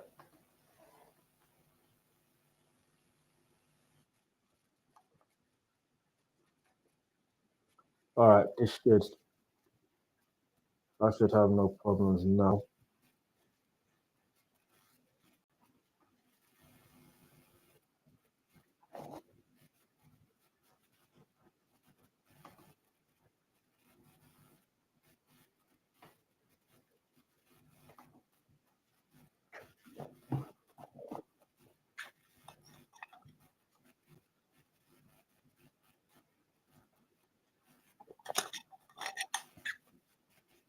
Keith D was at the party as well.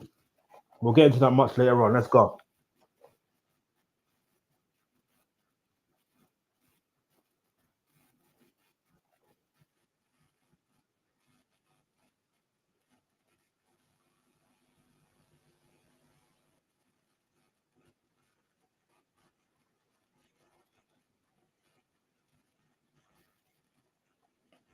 Mm-hmm.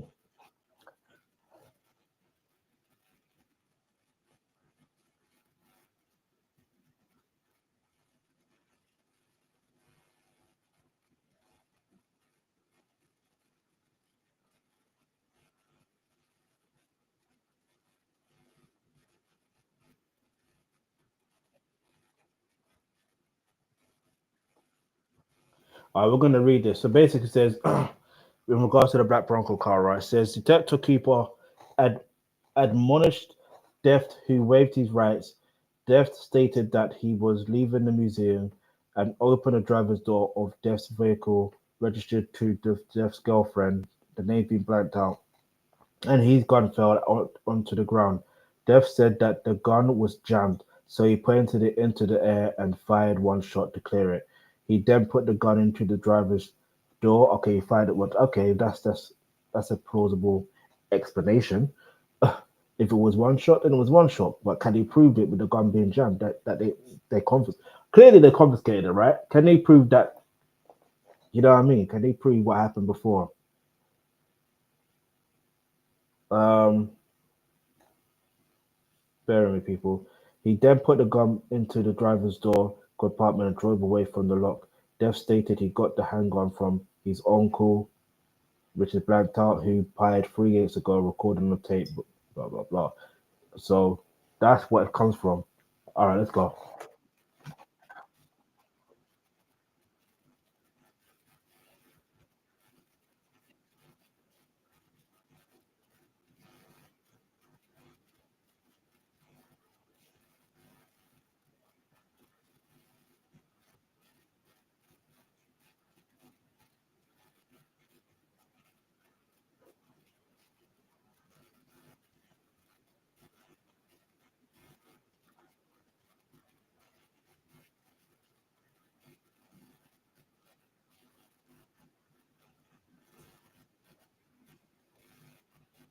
Okay.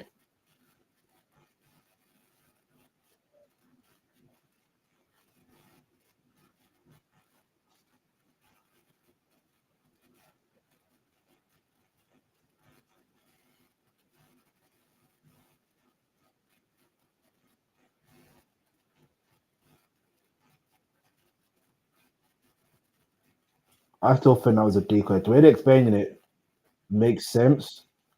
But anyway,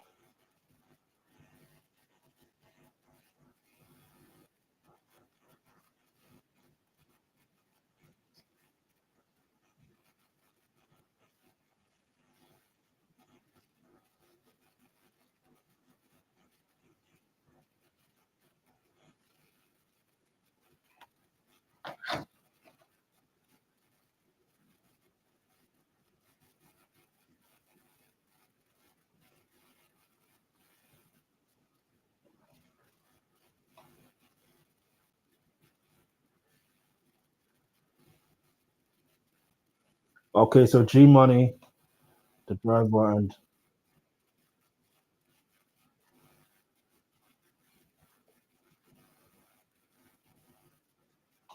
they're showing the pictures. Well, voice recording, but they're showing the pictures.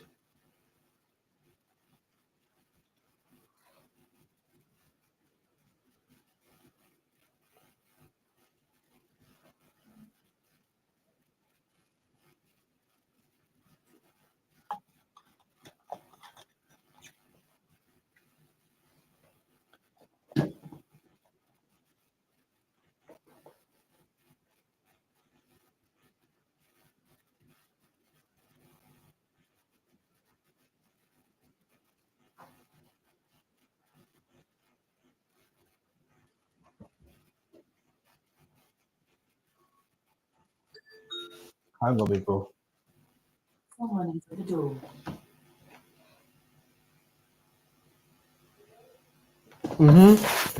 Coming, man.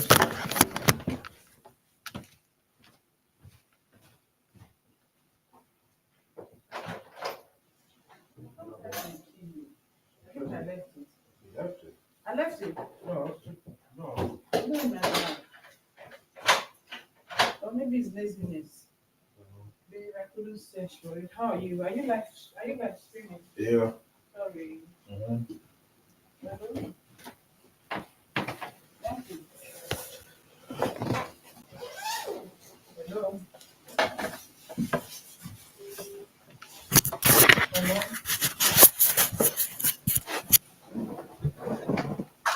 All right, people, we're back.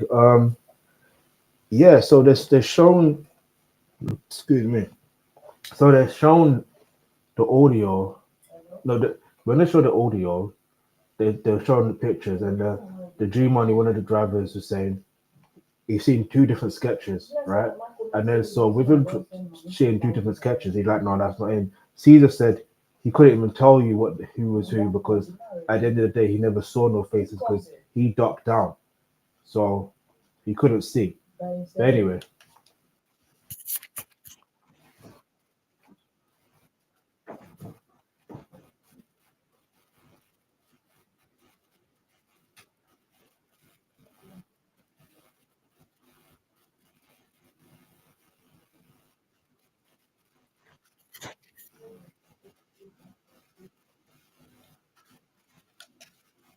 so this even Gene Deal said it. This guy that was Muslim,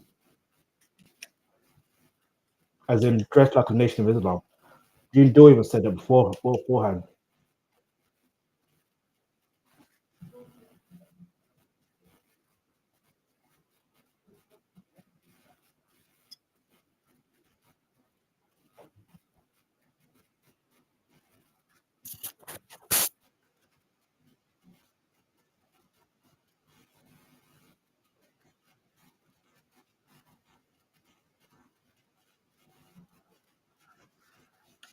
So Craig Caden is debunking. Craig Caden is debunking Gene Deal's accounts because he's like Gene Deal can only say what he heard. Again, it's always what Gene Deal heard, but like it's not just what he heard. It's the fact that he's seen someone looking at the vehicle or standing there looking very suspicious, dressed like the Nation of Islam. That's what I think he says something like that. There's an interview where he mentions it, but he's got his own documentary. We'll react to that another time. But anyway, let's keep it moving.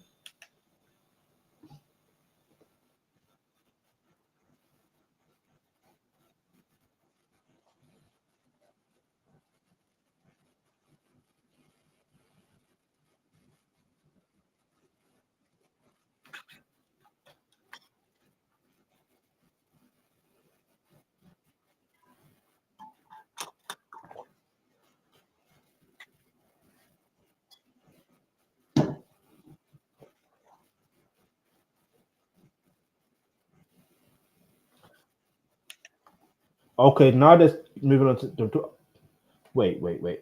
I don't know if they just jumped from Biggie situation to Tupac situation. Hold on. Let me find that.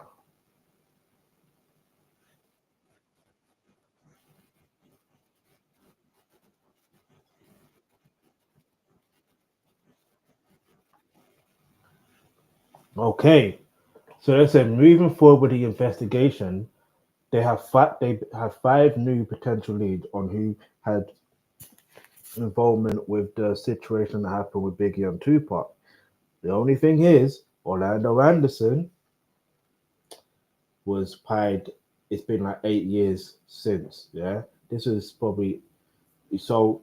That's one thing. Yeah, so this was obviously like years later. Then obviously you got uh they mentioned Trayvon name. Now I need to understand why they mentioned Trayvon name because earlier I did ask where was Trayvon name? Did he not jump? Did he not? Was he not attacking Orlando Anderson either? What's going on? Is the question, and clearly he must have. Then now they mention it.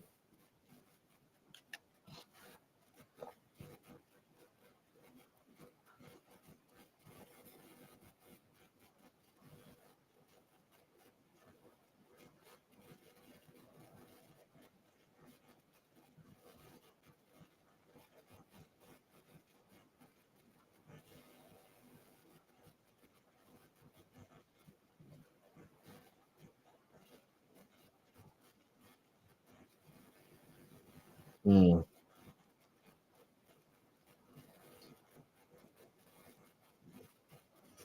Of course, Trayvon Lane was cooperating, so they did interview him at one point.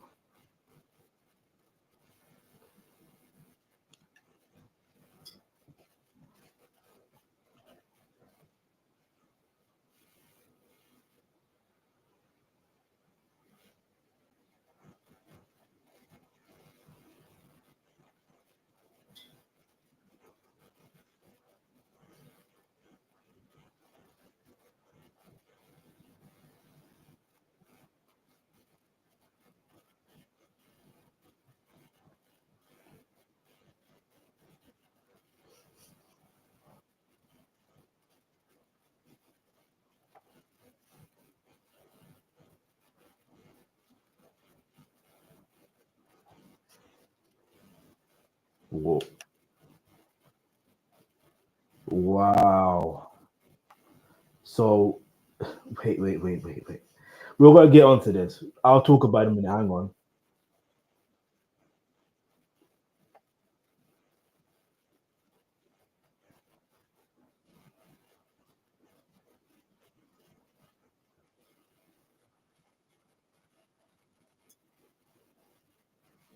Okay, so Keith D's friend Corey Edwards was there.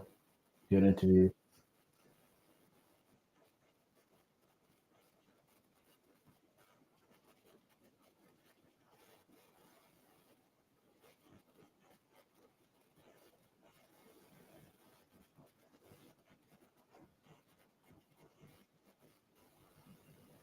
Hmm.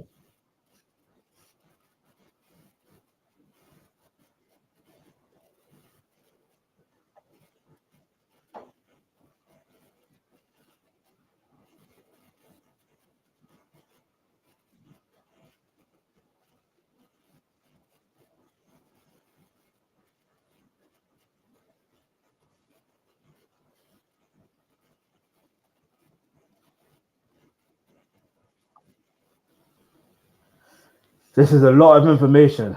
Bear with me, people.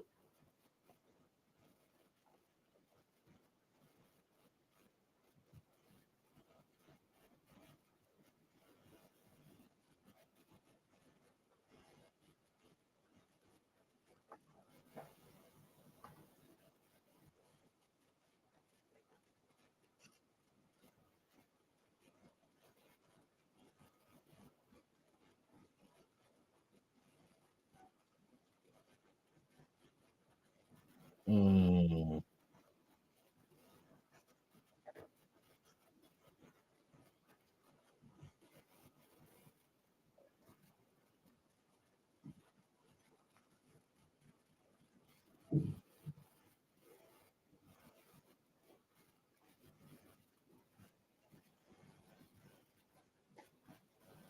Okay, so where do we even start with this?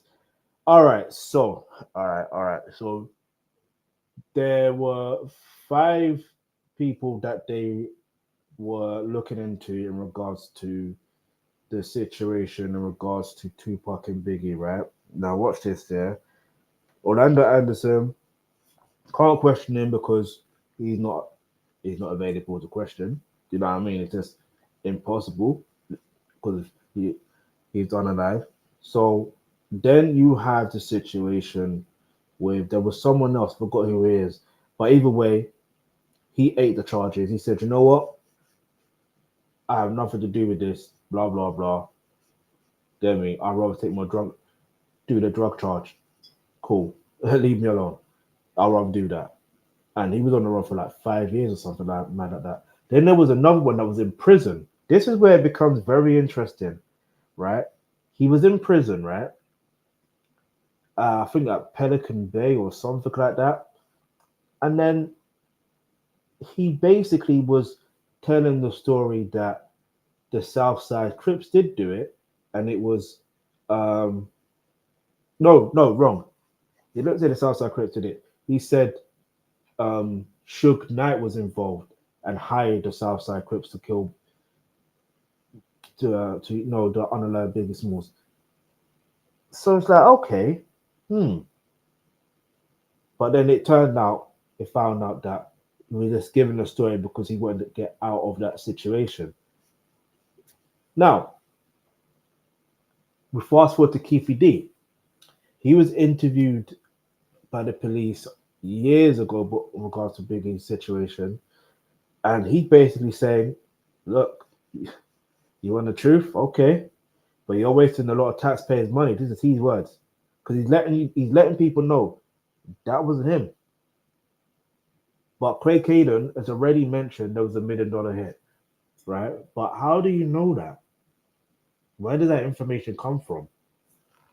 Do you understand what I'm trying to say?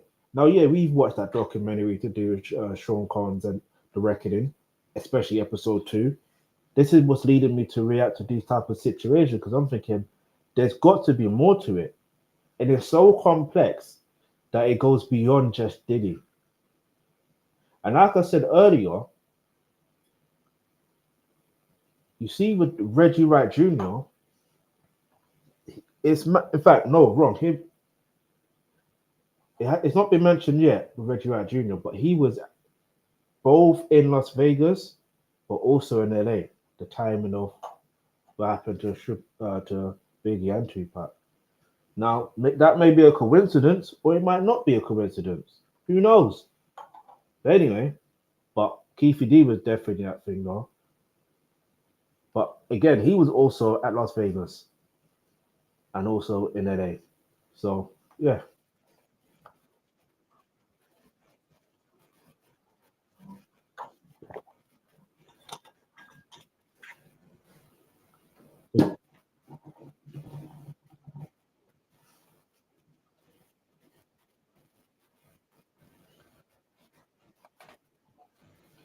Okay, so Greg Kading is saying they tried to get Keefe D, but because of situations, he wouldn't open up. So they're like, and the case is federalized. Do you know what I mean? They had to try and find a way. They had to try and find a way.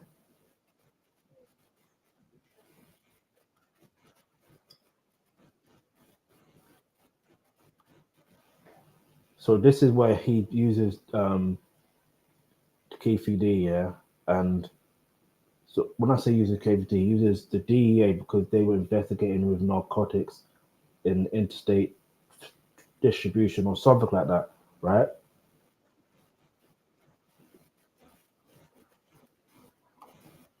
So they're basically saying he used that information against KVD's drug couriers and used that to be able to make him flip against KVD. These people would. There is such poor investigation that is so mad when you deep it. It's such poor investigation because, but then unfortunately, some people do flip on their own people, which is good to a degree when you deep it when it's got something to involve with. You know what I'm saying? Especially when it's anyway. I won't go too deep, but either way, if you choose to live that lifestyle, that's on you. Get me? I don't choose to live that lifestyle. I don't want that lifestyle. I don't care for that lifestyle. But anyway, let's go.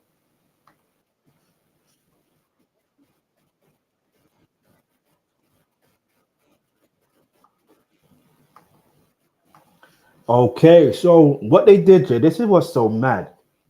He eventually did make him flip, right? So I think it's more than what Craig Cater's saying. The reason why I'm saying that because it's never as straightforward as that. It's more of using leverage of what they want. Oh, you want less time on your charge, on your convictions? All right, we give you less time. You understand? We'll give you less time in order for you to cooperate. And for in order for you to cooperate, you now have to give us key VD. In order for you to give us key VD, you have to do this. You have to set him up. Basically, you have to do this. Basically, that's what they did. They set him up with the drugs and stuff like that with PCP and all that stuff there. They set him up. The operation took months. Took wiretaps, surveillance,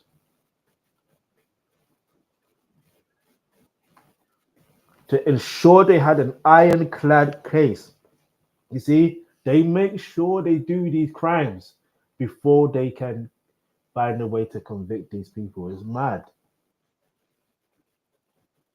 That it see, they make sure that it's so ironclad to the point where they can use that against him to use that over his head. It's manipulative tactics. It's very, very, very manipulative. Very.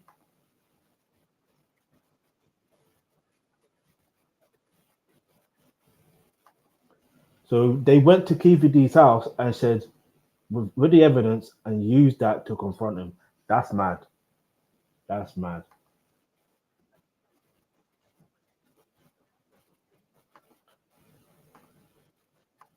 So later that day, they went to downtown LA at the U.S. Attorney's office and in Los Angeles, and yeah,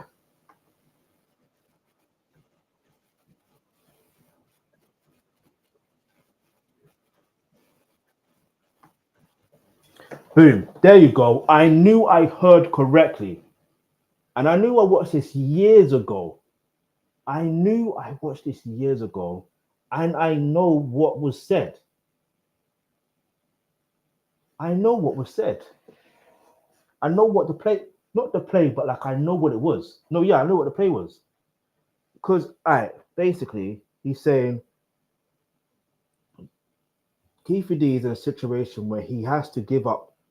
He has to come clean about Biggie's situation, not Tupac, Biggie situation. Listen, listen, listen. I need you to understand something very, very, very clearly. He's not talking about Tupac in this situation. No, there's no mention of Tupac. No mention so far.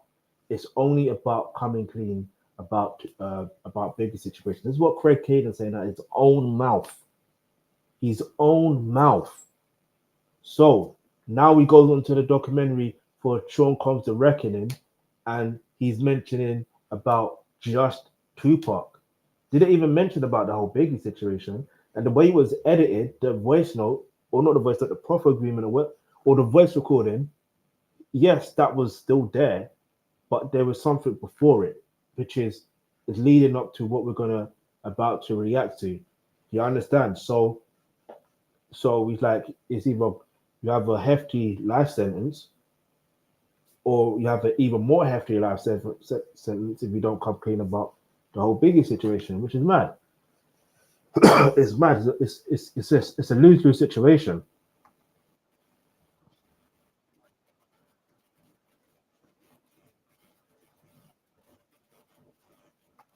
So it didn't just stop with Keefe D. There were several of his close associates and close family members that got caught up in investigations as well.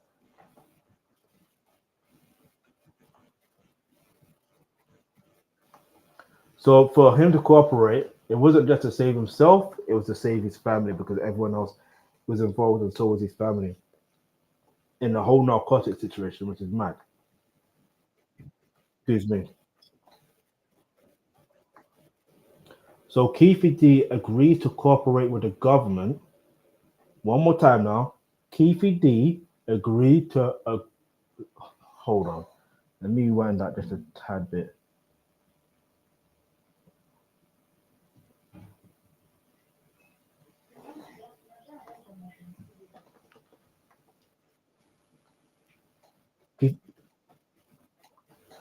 Keefe D agrees to cooperate with the government. Keefe D, because this is a serious situation, he agreed to cooperate with the government. That's key information right there. And then it will be a profit session, which nothing he which nothing he says can be used against him. The question is why? Why? Why? What? Hold on, hold on, hold on, hold on, hold on, hold on, hold on, hold on. Why would you do that? I'm sorry.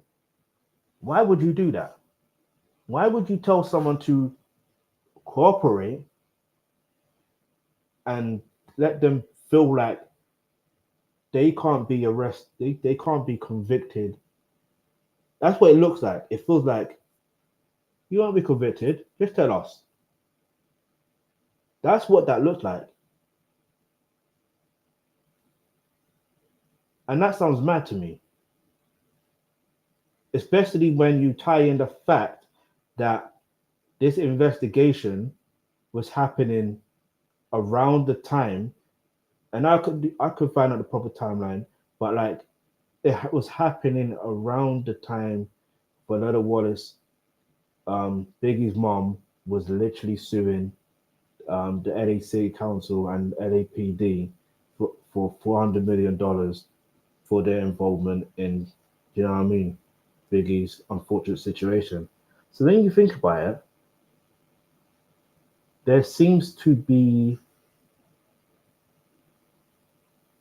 who benefits more. Why agree with the government like that? Why? Huh? Now it makes me question. You see, with this whole this Keefe D trial is going to be very interesting, and let me tell you why. I'm talking about the one in 2026. This is going to be mad, mad, mad, mad, mad interesting, because if he could say that Greg Kading put him under pressure to, you know what I mean?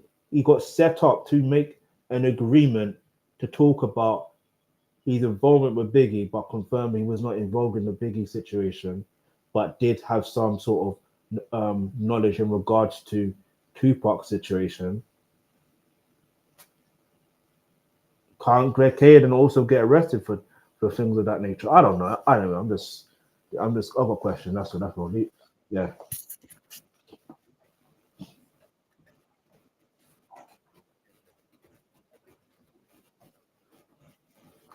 So the next meeting, he had to. They said, so he needs to know everything about the M of Biggie Smalls.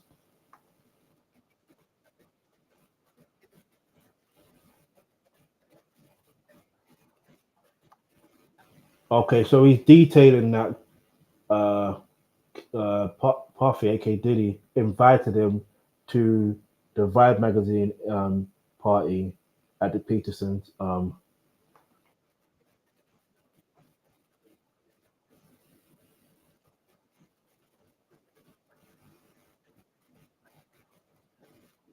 Okay, yeah, Corey Edwards. That's the other one that was also arrested, and he said, "Uh, I'm not involved."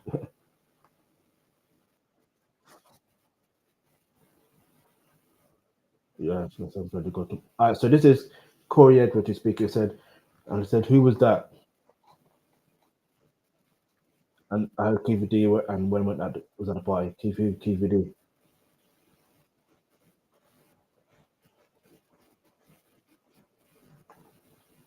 Okay, hold on. So Keith D says, while at the party, he approached Puffy at Biggie's table, and then this is now them interview the police interview in what's it in '97, and they said, "Do you know who Puffy Combs is?" Was Yeah, I know who Puffy Combs is. Yeah, I've seen both of them play. Did you talk to those C's? What do you guys talk about? You met before, right? So this is in the interview. So I'm just reading it bit by bit. He said, "It's just said, how you doing?" Yeah, yeah.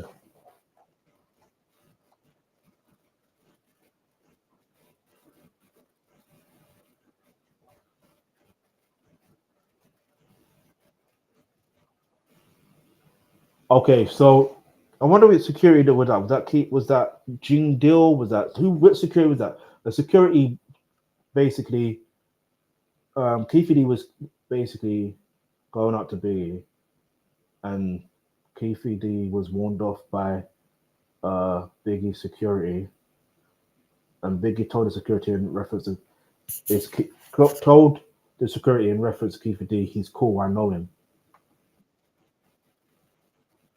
specifically. Cool. Okay,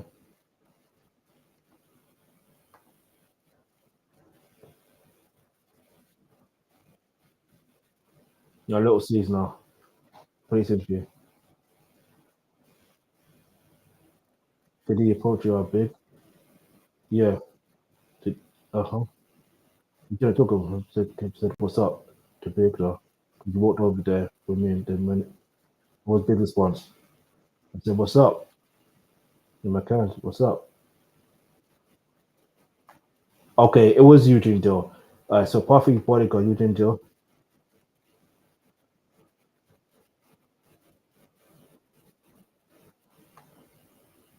Okay, this is where we're going to end out here. I'm going to get into it a lot deeper because I'm telling you, there's a lot of information to break down. Um, like I said, I know this is in parts, but it's just so you can understand how deep the rabbit really does go. You understand? It goes deep. The deeper you go, hey yo, there ain't no magic tricks. You get me? Tricks aren't just for kids. You know what I'm saying? It's just mad when you deep everything in relation to this whole Biggie situation.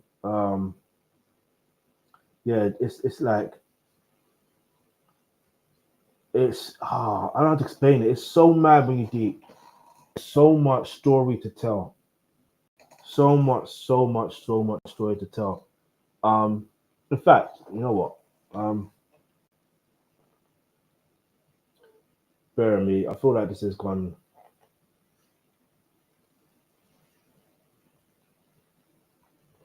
But yeah, so to cut a long story short, from my observation from this whole from part two, right? From part two. Hang on, just okay. Give me a second, people. I'm mad. All right, so yeah, so from my observation for part two, Biggie, it if I was to summarize this, it looked like they were investigating two, but clearly the whole basis is exactly how it started with part one, where I had to mention that it was I had to mention a few things. Do you know what I mean? I had to mention that uh, Biggie's mom was suing the LAPD and the LA City Council for $400 million. The lawsuit obviously got dismissed. But why did it get dismissed? It's because of the investigation that was happening. So you have to look at so many angles. Then you have to understand, okay, it got dismissed, but because of the investigation. But then if you look at what happened with Biggie, if you look at the situation where now Greg Kading is now interviewing what's his name, Keefe D, at the U.S. Attorney's Office. Okay, in downtown LA. Okay, so what about the next day? Oh, is that Keefe D's attorney's office? Why not in a police station? So who signed off on the proffer agreement? So we're going to get into that another day, or tomorrow, if possible, because you have to understand every piece of detail. Because a proffer agreement, what does that mean? Can he be convicted for those crimes? That's what I want to know. Can he be convicted? Yes or no? I mean, clearly now he's been arrested. He's in custody. He's waiting trial. I mean, it's been delayed about 2 or 3 times or whatever the case is. But Diddy's name is brought up 77 times. But now you have to ask the question: is what's really going on? What is the real truth? Because it really is that saying: if you solve one case, you solve the other. If you solve Biggie's case, you solve Tupac's case. If you solve Tupac's case, you solve Biggie's case. The question is, why is it unresolved? Why does it always seem like it's unresolved when it's so easy? Not easy to resolve, but if you ask the right questions, I'm sure it's more or less going to be easier to resolve. But anyway, let me know what your thoughts are in the comments below. Make sure you hit the like button, turn on your post notifications, and all that stuff there. Yeah, man, I appreciate everyone watching, and I thank you for watching. But yeah, man, make sure you share. And make sure you go to the link in the description box below, in the pinned comment, should I say, and purchase your book. And you can find out a lot more to do with this investigation. Yeah, but